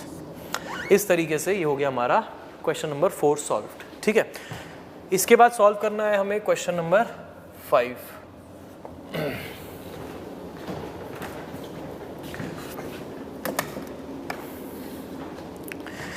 Determine the area that can be irrigated by a discharge of 25 liters per second if the infiltration rate F का value है 4 centimetre per our. ठीक है, 4 centimetre per our. ठीक है, तो चलिए simple है, 25 litre पर सेकेंड मतलब 25 into 10 to the power minus 3 meter cube per second, isn't it? And this is what, 0.04 by 3600 metre पर सेकेंड। ठीक, तो ऐसे में area, maximum area that can be irrigated will be Q by F। Q by F क्या हो जाएगा, 25 into 10 to the power minus 3 divide by 0.04 by 3600, ये metre square क्या है ना, तो ये हो जाएगा 25 इंटू 3600, और ये हो गया 90 बाय 0.04 किया हमने, तो आ गया 2250 मीटर स्क्वायर। हेक्टेयर्स में यूजुअली रिप्रेजेंट हम करते हैं, तो 0.225 हेक्टेयर्स आ गया। ठीक है, इस तरीके से बॉर्डर स्ट्रिप इरिगेशन के क्वेश्चंस को हम इजीली सॉल्व कर सकते हैं। ठीक है, right, so this is about our border strip irrigation. इसके बाद next third one is check basin flooding. तीसरा कौन सा है? तीसरा है चेक बेसिन फ्लडिंग। तीसरा हेडिंग देंगे बॉर्डर स्ट्रिप इरिगेशन के बाद, थर्ड वन है check basin flooding.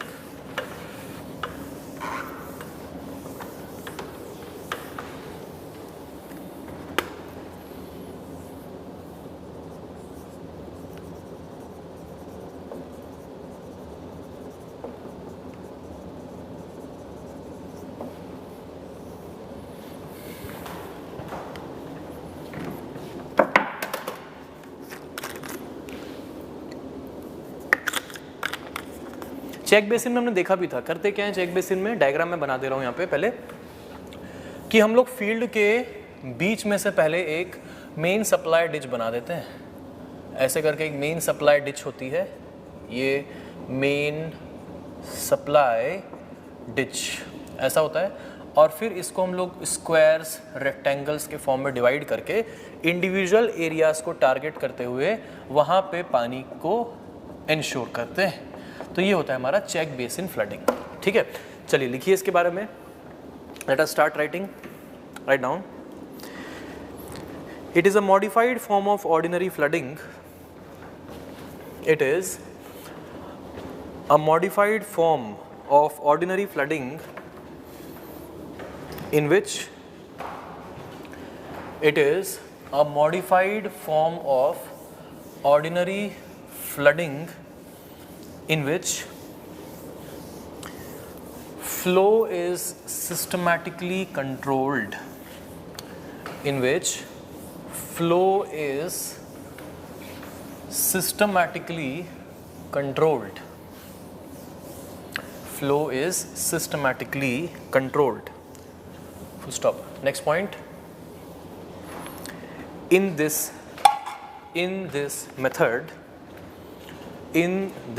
method, comma, in this method, comma,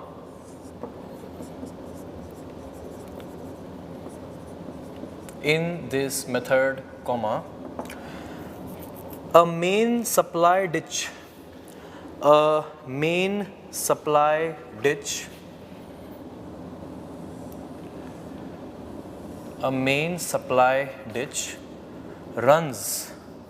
runs through the field,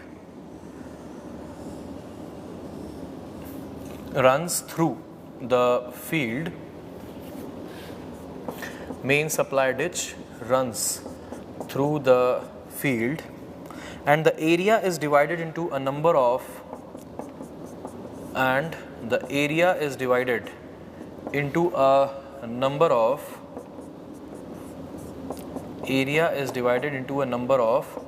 squares or rectangles.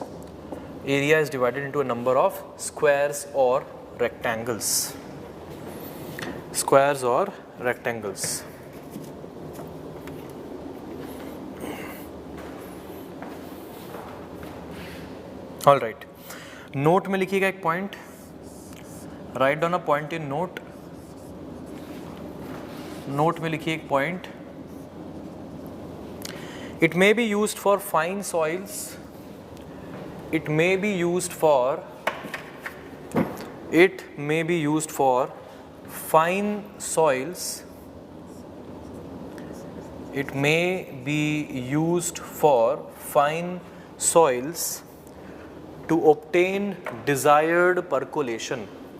It may be used for fine soils to obtain desired percolation. मतलब fine soil में मान लीजिए, fine soil जैसे मान लो silty है, बारीक silt है, तो उसमें हमको परकोलेशन करवाना है. तो पानी जब तक ये ठहरा नहीं रहेगा वहाँ पे तो परकोलेशन टाइम लगेगा ना उसमें, तो पानी रहना भी ज़रूरी है, रन ऑफ ना करते चले जाए. तो ऐसे में हम पानी को वहाँ पे जमा करके रख सकते हैं. तो इस तरह के मेथड, चाहे वो बॉर्डर स्ट्रिप भी हो, ये भी हो, ये दोनों के लिए एप्लीकेबल है. ठीक है, टू ऑब्टेन डिजायर्ड परकोलेशन. ठीक है, इसके बाद फोर्थ, ये डायग्राम को बना लेंगे, है ना. उसके बाद चौथा है हमारा फरो इरिगेशन. फरो हमने देखा था, small these ditches of water, है ना, these are called as furrows and these are the crops there. उल्टा है ये किसका, बॉर्डर स्ट्रिप और चेक बेसिन का. चेक बेसिन मेथड में क्या है, बॉर्डर स्ट्रिप मेथड में क्या है, इनमें प्लांट के ऊपर ही पानी जा रहा है सीधा. इसमें क्या हो रहा है, इसमें पानी को नीचे रखा गया है, प्लांट को ऊपर रखा गया है. तो प्लांट पे पानी डायरेक्टली नहीं जा रहा. ठीक है, रिवर्स है दोनों. लिखिए फरो इरिगेशन में, लिखिए furrows are narrow ditches. Furrows are narrow, सकरे, narrow. Furrows are narrow ditches which are excavated. Furrows are narrow ditches which are excavated between rows of plants. Furrows are narrow ditches which are excavated between rows, of plants. ROWS, rows of plants, and carry irrigation water through them.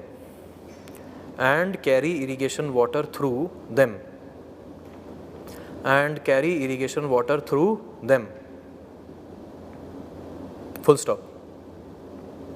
And carry irrigation water through them. Full stop. In this method,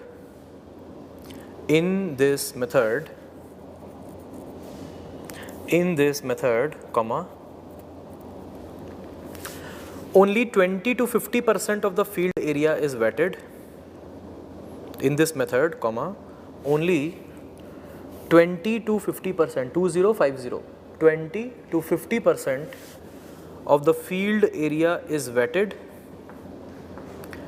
मतलब field area की waiting कम होती है, मतलब तो इससे फ़ायदा क्या है, फ़ायदा ये है कि हमारा जो इवेपोरेशन लॉस होगा सरफेसेस से in comparison to the previous methods कम होगा। ठीक है, वहाँ पे क्या हो रहा था, बहुत बड़े एरिया में वेटिंग हो रहा था, यहाँ पे कम एरिया में वेटिंग हो रहा है। इवेपोरेशन कहाँ से होता है, सरफेस से होता है। So in this method only 20 to 50% of the field area is wetted. आगे लिखिए, एंड दस comma evaporation losses are considerably reduced, and thus evaporation losses are considerably reduced as compared to previous methods। जो पिछले 3 थे उनके comparison में हम बता रहे हैं, as compared to previous methods evaporation losses are considerably reduced as compared to previous methods, full stop। Next point in this, अगला पॉइंट, it is usually adopted for crops. It is usually adopted for crops. It is usually adopted for crops such as sugarcane। It is usually adopted for crops such as sugarcane, potato, sugarcane, potato, cotton, कपास की खेती, कपास कहिए, रुई कहिए, cotton,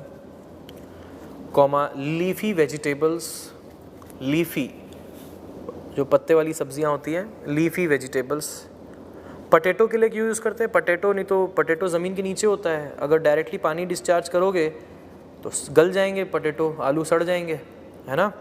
तो potato, cotton, leafy vegetables जैसे कि धनिया, कोरिएंडर, है ना, पालक, स्पिनच, ये सब जो है लीफी वेजिटेबल्स, एटसेट्रा एटसेट्रा। ठीक है, तो ये है हमारा फरो इरिगेशन। इसका एक स्पेशल केस बनता है, इसके स्पेशल केस को बोलते हैं करूगेशन इरिगेशन। क्या कहते हैं, इसके एक स्पेशल केस को कहते हैं करूगेशन इरिगेशन। एक स्पेशल केस ये है, कुछ खास नहीं है इसमें, सिंपल है, टर्म पता होनी चाहिए।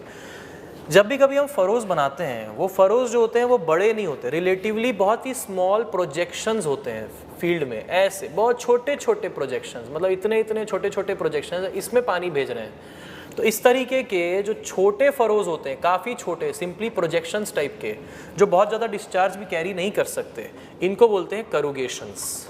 इनको फरोज नहीं कहते, इनको बोलते हैं करूगेशंस। तो corrugations are very very small furrows, very small, just the linings you can say, छोटी छोटी लाइन काट दी है वहाँ से, और वहाँ से पानी को पतली पतली जो फरोज हैं, छोटे छोटे हैं, वहाँ पे पानी को भेज रहे हैं।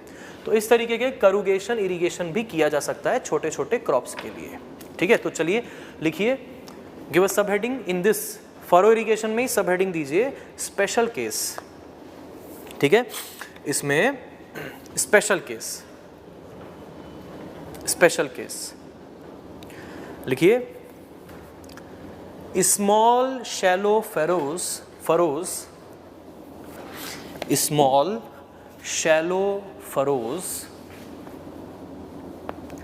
small shallow furrows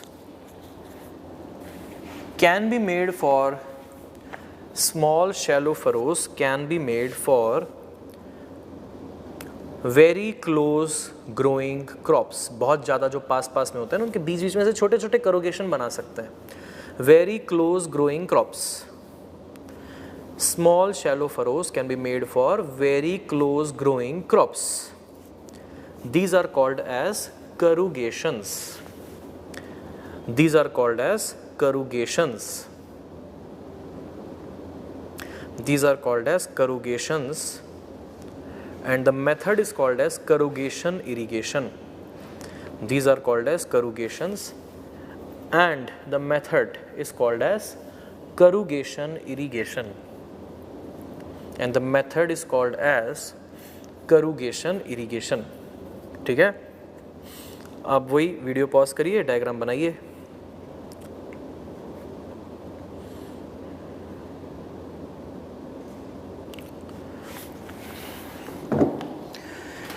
इसके बाद फिफ्थ वाली हेडिंग आप देंगे कंटूर बॉर्डर मेथड. इसके बाद आप हेडिंग देंगे कंटूर बॉर्डर मेथड। क्या होता है कंटूर बॉर्डर मेथड में, पहले यहाँ पे देख लेते हैं। देखिए यहाँ पर contour border method, contour border method में हम लोग ये, मैं एक 2D डायग्राम बना के बता रहा हूँ। तो हिली टेरेन्स में जैसा कि हमने देखा था, तो हिली टेरेन्स में हम इस तरीके के बॉर्डर्स बना देते हैं कंटूर्स के along.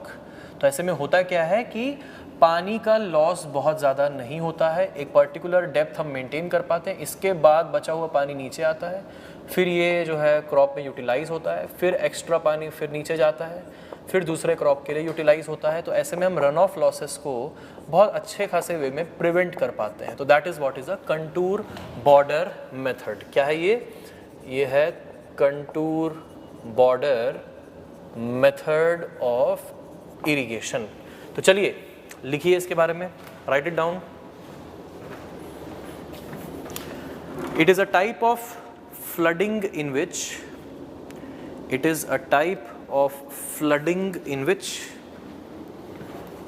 it is a type of flooding in which levees are constructed along the contours, in which levees are constructed along the contours। levees बहुत बार यूज हो चुका है वर्ड, अब आप जान ही रहे हो। levees are constructed along the contours in hilly areas, in hilly areas levees are constructed along the contours in hilly areas, full stop। this helps in reducing the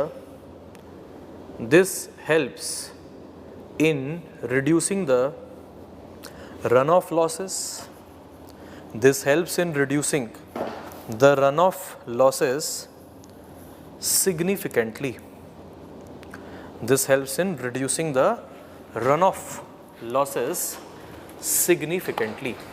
ठीक है, अब यहाँ पे डायग्राम बना देंगे और यहाँ पे लिख देंगे लेवी अलोंग कंटूर। लेवी किसके अलोंग बनाया गया? कंटूर के अलोंग बनाया जाएगा। Line joining points of equal elevation, same elevation, levee along contour, right. ठीक है, पॉज करके डायग्राम बनाएंगे। 6th वाला है ring basin flooding. 6th one is ring basin flooding. इसके बारे में लिखेंगे, बड़ा सिंपल है। रिंग बेसिन फ्लडिंग में क्या करते हैं हम लोग? ऑर्चर्ड्स के लिए इस्तेमाल करते हैं। ये जो ट्रीज़ हैं, ऐसे एक ट्री है तो इसके पास में एक रिंग जैसा बना दिए लेवी, और सप्लाई करने के लिए फील्ड चैनल यहाँ पे ये है हमारा फील्ड चैनल, और ये हमारी सप्लाई डिच है, ये है हमारी सप्लाई डिच। इसी तरीके से ये जैसे एक ट्री है तो बाकी ट्रीज के लिए भी सेम वे में होगा। ठीक है, तो इस तरीके से होता है रिंग बेसिन फ्लडिंग। लिखिए इसके बारे में। This is a special type of check flooding, this is a special type of check flooding,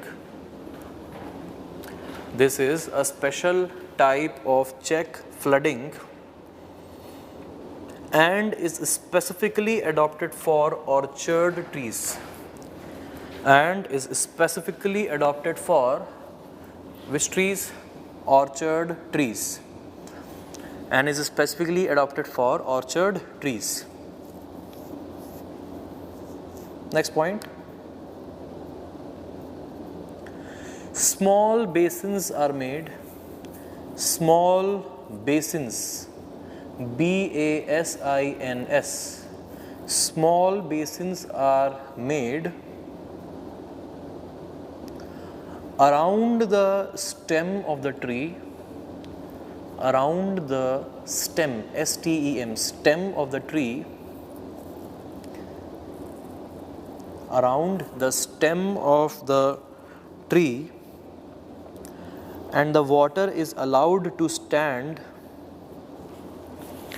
and the water is allowed to stand, and the water is allowed to stand, stand मतलब ठहर जाएगा वहाँ पानी, stand, until the desired percolation is obtained, until the desired percolation is obtained, until the desired percolation is obtained. ठीक है, right, diagram बना लेंगे. इसके बाद नेक्स्ट है 7th one is sprinkler irrigation. Next is sprinkler irrigation. इसमें points लिखवाते जाऊंगा और समझाते जाऊंगा साइमल्टेनियसली. कुछ एडवांटेजेस हैं, कुछ डिसएडवांटेजेस हैं. ऑब्जेक्टिव पॉइंट ऑफ व्यू से इम्पॉर्टेंट है. स्प्रिंकलर इरिगेशन में जैसे हमारा ये सरफेस है, इस सरफेस के नीचे सबसे पहले तो पाइप्स को इंस्टॉल करना पड़ता है. प्रेशर पाइप्स होते हैं ये, और ये हैवी ड्यूटी पाइप्स होते हैं, जैसे कि ज़्यादा प्रेशर में फटवट ना जाएं. और इन पाइप्स में से ही कनेक्टेड होते हैं इस तरीके के nozzle and nozzle arrangement, sprinkler nozzle arrangement, which sprinkle the water over the crops at very high speeds. और ये रोटेट भी करता रहता है चारों तरफ. तो इस तरीके से स्प्रे के फॉर्म में पानी की सप्लाई होती है, स्प्रे के फॉर्म में. तो जैसा कि हम लोग देखे भी थे, इसमें स्प्रे के फॉर्म में होता है तो छोटे छोटे ड्रॉपलेट्स होते हैं. Evaporation loss in comparison to previous methods ज़्यादा होगा कि कम होगा? अगर आपसे सवाल पूछा जाए कि इन सभी मेथड्स में जो अभी बोर्ड में हम बनाए हैं, अभी तक के जो बना चुके हैं, इसमें इवेपोरेशन लॉस सबसे ज़्यादा किस में होगा? इसमें होगा. क्यों? क्योंकि इसमें हम पानी को ड्रॉपलेट्स के फॉर्म में डिस्चार्ज कर रहे हैं. सरफेस एरिया पानी का बहुत बढ़ा दे रहे हैं. जो सब सरफेस एरिया हम बढ़ा देंगे तो क्या होगा? सरफेस एरिया बढ़ाने से इवेपोरेशन लॉसेस बहुत ज़्यादा होंगे. तो स्प्रिंकलर इरिगेशन में इवेपोरेशन लॉस प्रीवियस मेथड से कंपैरिजन में सबसे ज़्यादा होता है. इनफैक्ट सभी मेथड से कंपैरिजन में सबसे ज़्यादा होता है. इसका एक ही मेथड बचता है, ड्रिप इरिगेशन. ड्रिप इरिगेशन में तो इवेपोरेशन लॉस लीस्ट होता है. ड्रिप इरिगेशन में इसके बाद जो हम पढ़ेंगे उसमें इवेपोरेशन लॉस सबसे कम होता है. इसमें इवेपोरेशन लॉस सबसे ज़्यादा होता है. ठीक है, इस तरीके से ये ऐसा है. तो चलिए पहले डायग्राम बना लीजिए, ये वाला पॉज करके वीडियो, फिर मैं बताता हूँ एडवांटेजेस एंड डिसएडवांटेजेस. ठीक है, तो स्प्रिंकलर इरिगेशन का डायग्राम बनाने के बाद एक स्टेटमेंट लिखिए. अभी कोई एडवांटेज डिसएडवांटेज की हेडिंग नहीं, स्टेटमेंट लिख लीजिए पहले एक. इन this method of irrigation, in this method of irrigation, in this method of irrigation, in this method of irrigation, comma, water is applied through, water is applied through a network of pipes and pumps. Water is applied through a network of pipes and pumps. Water is applied through a network of pipes and pumps, and water is made available, and water is made available, and water is made available in the form of spray, in the form of spray, S-P-R-A-Y, spray. And water is made available in the form of spray. Give us a heading, advantages. Advantages. अब मैं सारे advantages लिखवाते लिखवाते explain भी करता जाऊंगा. पहला advantage, first one, जो कि obvious है, uniform distribution of water through out the field. इसमें क्या हो रहा है? Uniform distribution of water through out the field हो रहा है.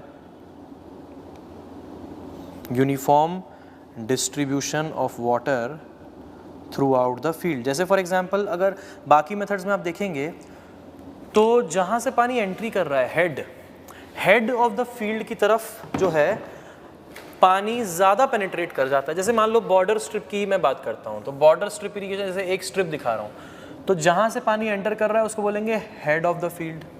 जहाँ पे लास्ट में पानी टच करता है उसको बोलते हैं टेल ऑफ द फील्ड. तो हेड में कांटेक्ट टाइम ज़्यादा है. समझो ऐसा, जैसे मान लो मैंने 1 घंटे के लिए इरिगेशन किया. 1 घंटे में हुआ यूँ कि पानी को हेड से टेल में पहुँचने तक के ही मान लो 15 मिनट का समय लग गया यहाँ तक पहुँचने में. तो कांटेक्ट टाइम की अगर मैं बात करूं तो हेड में कांटेक्ट टाइम पूरा 1 घंटे का रहेगा, तो परकोलेशन 1 घंटे तक होगा कि नहीं। टेल में कांटेक्ट टाइम 45 मिनट का होगा क्योंकि 15 मिनट तो पहुंचने में ही लग गया, तो यहाँ पे पेनिट्रेशन 45 मिनट तक होगा। तो यहाँ पे यूनिफॉर्मली पेनिट्रेट नहीं हो पाता है, और इसको कैलकुलेट करेंगे हम लोग हमारे तीसरे चैप्टर में कि कितना होता है, कैसे निकालते हैं, ठीक है। तो आप बात समझ रहे हो कि ये प्रॉब्लम एसोसिएटेड है किसके साथ, ऐसे हर मेथड के साथ जिसमें एक तरफ से पानी आता है और एंड तक जाता है, ऐसा हर मेथड।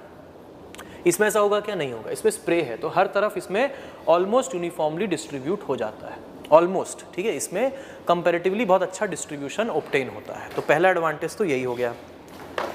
दूसरा एडवांटेज समझिए, चलिए लिखिए दूसरा advantage. Second one, it doesn't require borders and field channels. It doesn't require borders and field channels. It doesn't require borders and field channels, and thus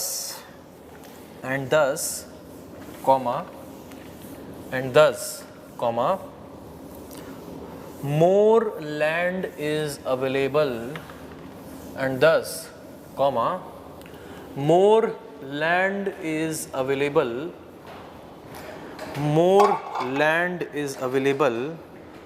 for cropping.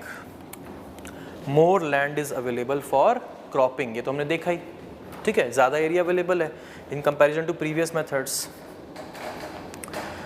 तीसरा लिखिए, तीसरा, it is used when the number of laborers have to be reduced. It is used when number of laborers have to be reduced. जब आपको number of labourers को reduce करना है तब आप इस मेथड का इस्तेमाल करेंगे, कर सकते हैं, ठीक है। Number of labourers have to be reduced.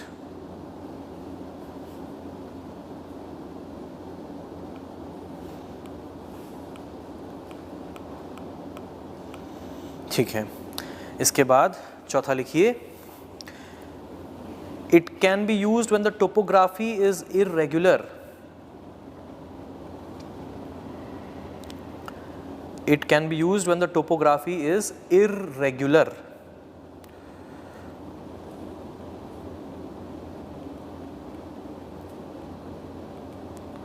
Topography is irregular.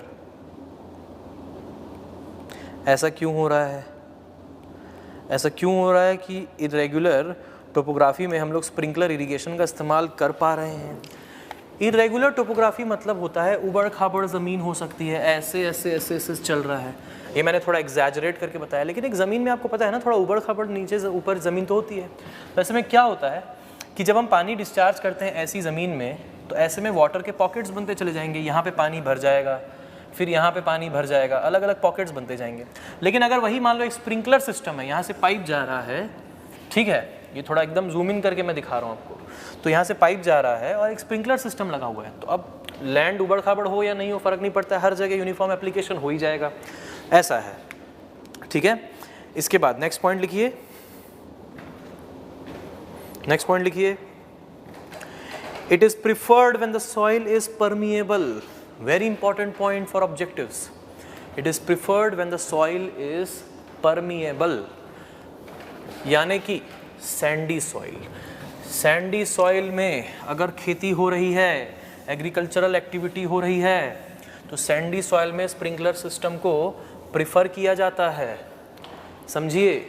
In fact Saudi Arabia, UAE, United Arab Emirates, Iran, Israel, इन सब नेशंस में, गल्फ कंट्रीज़ में स्प्रिंकलर इरिगेशन जो होता है ये हमारा प्राइमरी मेथड ऑफ इरिगेशन हो जाता है। वहाँ पे मोस्टली प्रेजेंट होता है सैंडी सॉइल। अच्छा, सैंडी सॉइल हो और फाइन नेचर का हो, फाइन टेक्सचर्ड हो, मतलब जैसे आपको पता है ना 75 माइक्रोन के आसपास वाला जो है उससे थोड़ा सा बड़ा, इस तरह का सैंड, तो फाइन सैंड में भी खेती बाड़ी कर सकते हैं। कोर्स सैंड में नहीं हो पाता, कोर्स सैंड में वाटर रिटेंशन की समस्या आती है, लेकिन हाँ फाइन सैंड में हम कर सकते हैं, है ना। तो जो सॉइल है जो कि इरिगेशन के लिए बेस्ट होता है वो वैसे तो सिल्टी सॉइल होता है, मतलब क्रॉप्स की ग्रोथ के लिए जो बेस्ट सॉइल होता है ना वो वैसे सिल्टी होता है। और सिल्ट रेंज करता है कहाँ से कहाँ तक, 2 माइक्रोन से लेकर के 75 माइक्रोन तक, ये बेस्ट होता है। क्योंकि इसमें क्या होता है, ये सफिशिएंटली पोरस भी होता है और परमिएबल भी होता है, मतलब ये पानी को होल्ड भी करता है। जब हम इरीगेट करते हैं तो पानी को होल्ड भी करता है और रूट्स बड़ी आसानी से इससे पानी को एक्सट्रैक्ट भी कर सकते हैं। इसके नीचे जाते हैं तो क्ले आ जाता है। क्ले क्या करता है, होल्ड कर लेता है पानी को लेकिन देता नहीं है पानी, परमिएबल नहीं है, प्रैक्टिकली इम्परमिएबल कह सकते हैं। और इसके बाद आता है सैंड। सैंड तो होल्ड ही नहीं कर पाता पानी को। लेकिन हाँ, हम ये कह सकते हैं अगर मान लो एक रेंज की बात करें तो एकदम हार्ड एंड फास्ट 2 माइक्रोन से नीचे नहीं जाना है, 75 ऐसे नहीं कह सकते ना, 75 से थोड़ा बहुत ऊपर और 2 माइक्रोन से थोड़ा बहुत नीचे। 2 माइक्रोन थोड़ा बहुत नीचे मतलब वो ब्लैक कॉटन सॉइल जो होते हैं ना, बहुत ही लार्ज अमाउंट ऑफ स्वेलिंग और श्रिंकेज जो एग्जिबिट करते हैं क्ले की वजह से, तो वो होते हैं 2 माइक्रोन से थोड़े से छोटे वाले, तो ब्लैक कॉटन सॉइल भी यूज़ होता है। फाइन सैंड मतलब जो 75 माइक्रोन से जस्ट ऊपर है, 75 टू 100, 200, 300 माइक्रोन तक के, उसको भी हम लोग इस्तेमाल कर सकते हैं for our growth of crops. अब जैसे मैं जो कंट्रीज़ की बात कर रहा था उनमें उस तरह का सॉइल बहुत ज़्यादा होता है, फाइन टेक्सचर्ड सॉइल नहीं होता उनमें ज़्यादा, उस तरह का सॉइल होता है। तो इसमें सैंडी सॉइल में वो ग्रो करते हैं, अपने जो एक्टिविटीज़ होती है एग्रीकल्चरल एक्टिविटीज़ वो सैंडी सॉइल में करते हैं। तो सैंडी सॉइल में ये फेवरेबल है मेथड। क्यों है सैंडी सॉइल में फेवरेबल? इसीलिए सैंडी सॉइल में फेवरेबल है दोस्तों क्योंकि अगर हम सोचिए, अगर हम मान लीजिए हमें चाहिए 1 बकेट पानी, 1 बाल्टी पानी, ऐसा सोचो, अगर 1 बकेट पानी चाहिए इस पर्टिकुलर फील्ड में, तो एक बार में अगर मैं 1 बकेट डाल दूंगा तो होल्ड ही नहीं कर पाएगा, तुरंत पूरा का पूरा पानी नीचे चला जाएगा। तो प्लांट्स को उतनी देर तक एब्जॉर्ब करने का मौका ही नहीं मिला। तो ऐसे में थोड़ी देर के बाद plants will be again starving for water, again demanding water, सूख जाएंगे फिर से। लेकिन अगर वही 1 बकेट पानी धीरे धीरे स्प्रे करके इनको बहुत देर तक मिलता रहे तो ऐसे में क्या होगा, ऐसे में प्लांट्स को ज़्यादा देर तक पानी मिलेगा, रूट्स को ज़्यादा देर तक पानी मिलेगा, गीला ज़्यादा देर तक रहेगा सॉइल, और ऐसे में प्लांट्स की ग्रोथ अच्छी होगी। तो इसी कारण sprinkler system is favourable when ever the soil is permeable, यानी कि सैंडी नेचर का सॉइल। ठीक है, राइट। इसके बाद नेक्स्ट लिखिए, it helps in crop cooling during summer. It helps in crop cooling during summer. It helps in crop cooling during summer and Frost protection in winter. Summer में, गर्मियों में crop को cool करने का काम और सर्दियों में फ्रॉस्ट से बचाने का काम करता है ये मेथड। जैसा कि मैंने बताया कि ये गल्फ कंट्रीज में यूज़ होता है, सिमिलरली ये कनाडा में भी यूज़ होता है जो कि बहुत ही ठंडा इलाका है। ग्रीनलैंड जो कि बहुत ठंडा इलाका है, ग्रीनलैंड नाम ग्रीन है लेकिन वो ग्रीनरी नहीं है वहाँ पे बहुत ज़्यादा वो रहता है, मतलब ठंडा इलाका है काफ़ी ज़्यादा। ठीक है, तो वहाँ पे भी इस तरह की जगहों पर जब हम स्प्रिंकलर इरिगेशन का इस्तेमाल करते हैं तो ये फ्रॉस्ट से प्रोटेक्ट करते हैं। क्रॉप को कूल तो करते ही हैं, गर्म वाले वातावरण, मतलब 50 डिग्री सेल्सियस टेम्परेचर है, क्रॉप से इतना इवेपोरेशन हो जा रहा है, सरफेसेस से इतना इवेपोरेशन हो रहा है कि लीव्स, पत्ते उत्ते टूटने लग जा रहे हैं। तो ऐसे में स्प्रिंकलर इरिगेशन ना कि सिर्फ सतह के नीचे, बस सतह के ऊपर जो क्रॉप्स हैं जो बहुत गर्म हो रहे हैं टेम्परेचर की वजह से, उनको भी, क्रॉप को भी कूल करने का काम करता है। सब्जी वालों को देखिए, उन लोग क्या करते हैं, अपने सब्जी भाजी पे कंटिन्यूसली पानी डालते रहते हैं। क्या कर रहे हैं वो लोग, वो जगा रहे हैं सब्जियों को कि उठ जाओ कस्टमर आ गया है, ऐसा हो रहा है क्या? नहीं, ऐसा नहीं हो रहा है, राइट। क्या कर रहे हैं, मॉइस्चराइज कर रहे हैं ताकि सरफेसेस जो हैं वो मॉइस्चर से बने रहें। तो फ्रूट्स, वेजिटेबल्स जो भी है उससे बहुत ज़्यादा पानी का लॉस ना हो जाए, ख़राब हो जाएंगे, राइट। सरफेस में पानी भरा रहे तो वहाँ से लॉस होगा, फ्रूट के अंदर से नहीं होगा। तो ये तो समझ गए कि क्रॉप की कूलिंग करने में हेल्प करेगा। फ्रॉस्ट से प्रोटेक्ट कैसे करेगा, समझो जैसे फॉर एग्जांपल रात को टेम्परेचर हो गया है -3 डिग्री सेल्सियस। जब रात को टेम्परेचर हो गया -3 डिग्री सेल्सियस, ये है हमारा रूट, ये हमारा क्रॉप का रूट, और ये है ऊपर में क्रॉप। ठीक है, ये ऊपर में क्रॉप है इस तरीके से। अब बात समझो कि रात में अगर मान लो टेम्परेचर बहुत कम चला गया है तो अंदर में जितने भी पानी के कैपिलरी मूवमेंट चल रहा था, पानी तो फ्रीज हो गया। अब पानी अगर फ्रीज हो गया तो मूवमेंट तो होगा नहीं।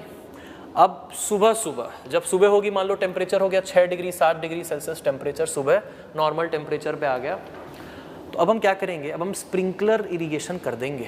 तो इससे क्या होगा, जैसे वो घर में होता है, हमारे घर में क्या होता है, जो बर्फ़ निकालते हो फ्रीजर से, तो बर्फ़ मान लो निकल नहीं रही है किसी भी मान लो वेसल से, तो पीछे से पानी डालते हो ना, तो क्या होता है, हीट एक्सचेंज होता है और ऐसे करके बर्फ़ निकल आती है बाहर।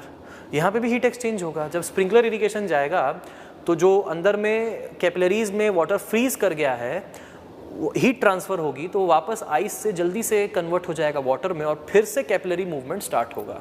कैपिलरी मूवमेंट होना चाहिए, उसी से तो फर्टिलाइजर्स हो गए, नरिशमेंट हो गया, वो हमारे क्रॉप्स के लीव्स तक के या फिर लीव्स से रूट्स तक के ऐसे पहुंचता है, ऊपर नीचे मूवमेंट होता है।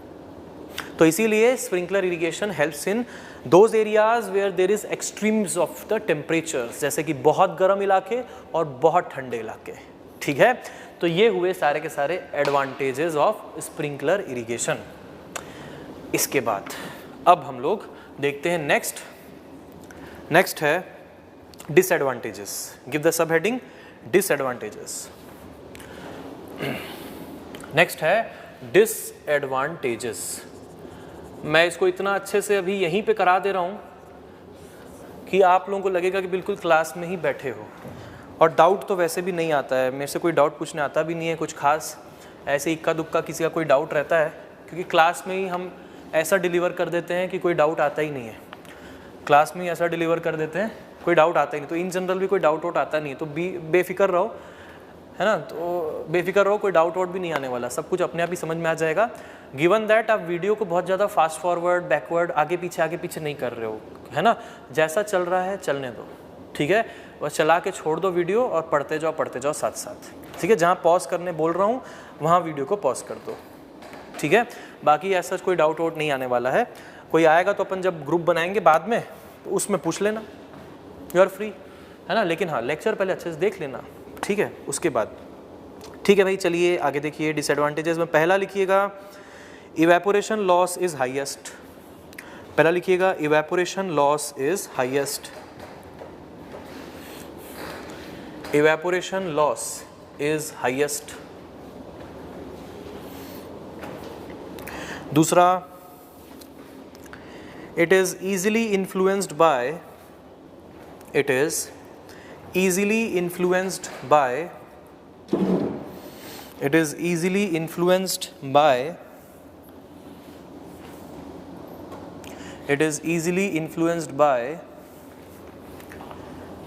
wind velocity and wind direction. It is easily influenced by wind velocity and wind direction. It is easily influenced by wind velocity and wind direction. Third, तीसरा, technical manpower is required. Technical manpower is required. Technical manpower is required. Technical manpower is required to operate the system. Technical manpower is required to operate the system. Technical man power तो चाहिए अपने को, क्योंकि भाई यहाँ पे pump है, pipe है, चोकिंग हो रही, नोज़ल में सॉइल के पार्टिकल्स फंस गए, बहुत सारे टेक्निकल चीज़ें हो सकती हैं, तो technical man power is required. Layman लोग नहीं कर पाएंगे इसको। Next, initial installation cost. Initial installation cost, initial installation cost, comma, operation, maintenance and repair cost is high. Initial installation cost, comma, operation, maintenance and repair cost is high.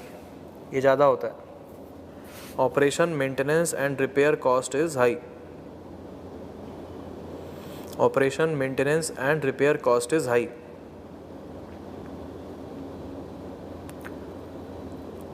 Next,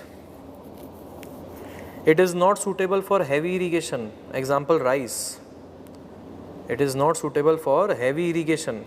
अब जिसमें पानी को लबालब भरना है फील्ड में, उसके लिए इस मेथड को कैसे अप्लाई कर पाएंगे? नहीं कर पाएंगे, क्योंकि इस मेथड में क्या हो रहा है, स्प्रिंकलर हो रहा है, स्प्रे चल रहा है, तो स्प्रे कर करके कितना पानी भर पाओगे? तो राइस वगैरह जैसे क्रॉप्स के लिए जिसमें हेवी इरिगेशन चाहिए, उसमें ये मेथड अप्लाई नहीं कर सकते। तो this is not possible for, not suitable for heavy irrigation. Lastly sixth one, छठवां है ना, sixth, it causes interference in farming operations. It causes interference in farming operations. It causes interference in farming operations. Example, reaping, cutting, etc. Example, reaping, R-E-A-P-I-N-G, reaping, cutting, कटाई, etc. Example, reaping, cutting, etc. As it consists of a network of pipes, as it consists of a network of pipes, as it consists of a network of pipes laid in the field, as it consists of a network of pipes laid in the field, as it consists of a network of pipes laid in the field. ठीक है, as it consists of a network of pipes laid in the field. क्योंकि भाई field में क्या है, network of pipe है, pump है, tractor move करा दिए, पता चला पाइप के ऊपर चला दिए ट्रैक्टर, नोजल के ऊपर चला दिए, नोजल टूट गया, तो ये चीज़ें बहुत ध्यान रखनी पड़ती हैं. It causes interference in those kind of operations. ठीक है. Lastly, the last one is a subsurface method of irrigation called as drip irrigation or trickle irrigation. तो जैसा कि हम जानते हैं ड्रिप इरिगेशन या ट्रिकल इरिगेशन जो है, वीडियो में भी हमने देखा, क्या देखा कि इस तरीके से ये जो हमारा रूट जोन है, हम रूट जोन में ही कहीं ना कहीं मिड डेप्थ पे एक पाइप इंस्टॉल करते हैं. और पाइप की खासियत ये होती है कि इसमें बहुत बड़े बड़े छेद नहीं होते, छोटे छोटा पोरस छेद होते हैं, जो कि मेक श्योर करते हैं कि इसमें से थोड़ा थोड़ा पानी बाहर निकलता रहे, बहुत ही स्लो रेट से. तो ऐसे में रूट जोन लंबे समय के लिए मॉइस्चराइज होता है, सॉइल नरिश हो जाता है कॉन्स्टेंटली. इसी को बोलते हैं हम लोग ड्रिप इरीगेशन या फिर ट्रिकल इरीगेशन. तो यहाँ पे और भी क्रॉप्स वगैरह होंगे, इस तरीके का अरेंजमेंट होता है. तो एक और यहाँ पे बना देते हैं. तो चलिए इसका भी पहले बेसिक लिख लें और फिर एडवांटेजेस डिसएडवांटेजेस लिख लेंगे. ठीक है. गिव अस अ हेडिंग, ड्रिप और ट्रिकल इरीगेशन. लिखिए इसमें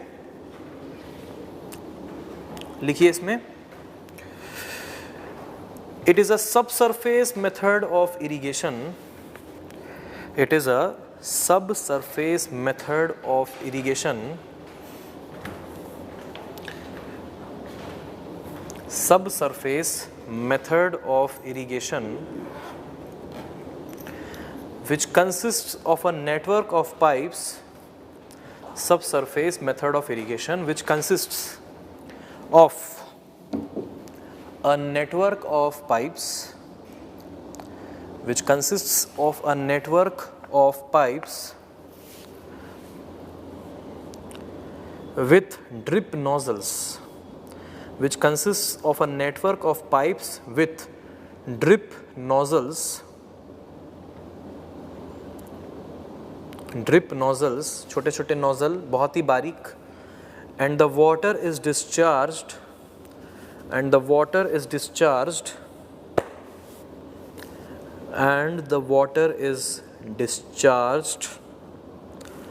directly into the root zone of the crop. Is discharged directly into the root zone of the crop. Directly into the root zone of the crop. ठीक. Now give us a heading, advantages. Simple है इसके लिए. Advantages, first point, diagram भी बना लीजिएगा जो आपके screen में दिख रहा होगा. स्क्रीन में डायग्राम दिख रहा है ना उनको? ठीक है. अभी लिखिए एडवांटेजेस। पहला, evaporation and seepage losses are least. Evaporation and seepage losses are least. Evaporation and seepage losses are least, कम से कम। दूसरा सेकेंड, रिड्यूस्ड रन ऑफ कम है, reduced run off and weed population. Run off कम रहता है, वीड की पॉपुलेशन भी कम रहती है।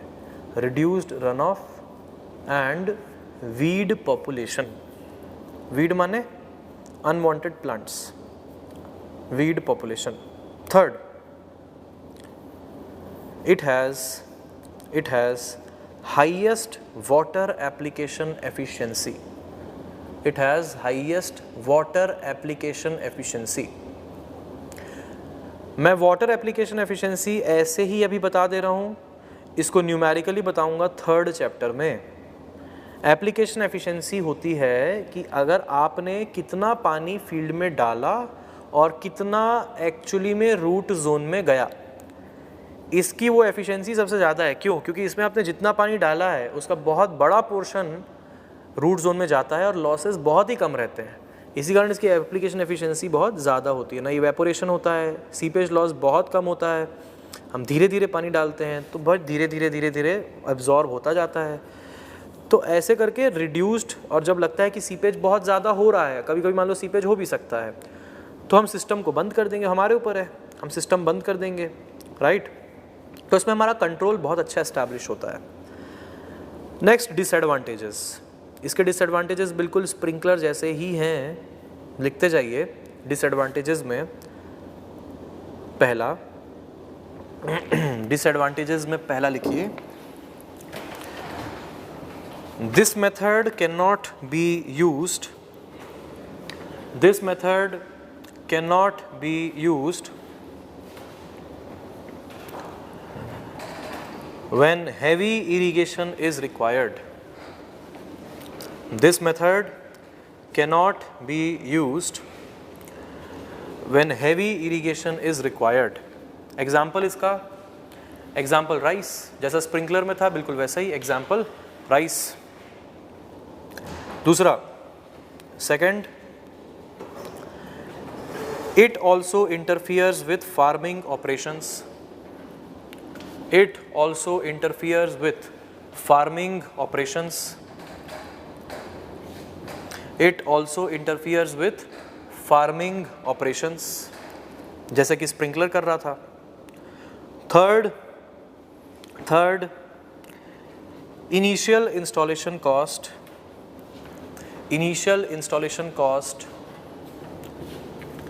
and OMR cost is high.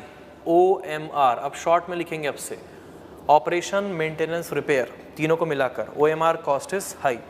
Operate करना, जब खराबी हो तो मेंटेन करना, रेगुलर मेंटेनेंस करना, जब खराबी हो तो रिपेयर करना, तो operation, maintenance, repair cost is high. और चौथा, fourth one, this method also involves technical knowledge. This method also involves technical knowledge. काफ़ी अच्छा खासा टेक्निकल नॉलेज चाहिए, सॉइल की प्रॉपर्टीज़ को समझना पड़ता है। ऐसा ना हो कि सॉइल अंदर घुस गया पाइप के और पाइप को बार बार चोकिंग करते जा रहा है, किस तरह का पाइप यूज़ करना है, बहुत सारी चीज़ें यहाँ पे सोचनी पड़ती हैं। तो this method also involves technical knowledge and दस it is usually not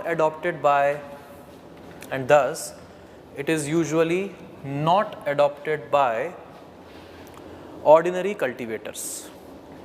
It is usually not adopted by ordinary cultivators. ठीक है, it is usually not adopted by ordinary cultivators. All right, so this particularly completes our this chapter number 1. इससे related workbook में सवाल हैं। चलिए question number 1 देखिए workbook का। आप एक काम करिए, क्वेश्चन नंबर 1, 2 और 3 तीनों के बारे में सोचिए, ठीक है। सोचो तीनों के बारे में, और अब जब हम अगला लेक्चर स्टार्ट करेंगे तो हम 1 2 3 सॉल्व करेंगे, और उसके बाद फिर हम स्टार्ट करेंगे हमारा next chapter, that is water logging and quality of irrigation water. ठीक है, so this is about our second lecture, and we have completed this chapter, the first one, that is introduction to irrigation and various methods of irrigation. All right, thank you so much.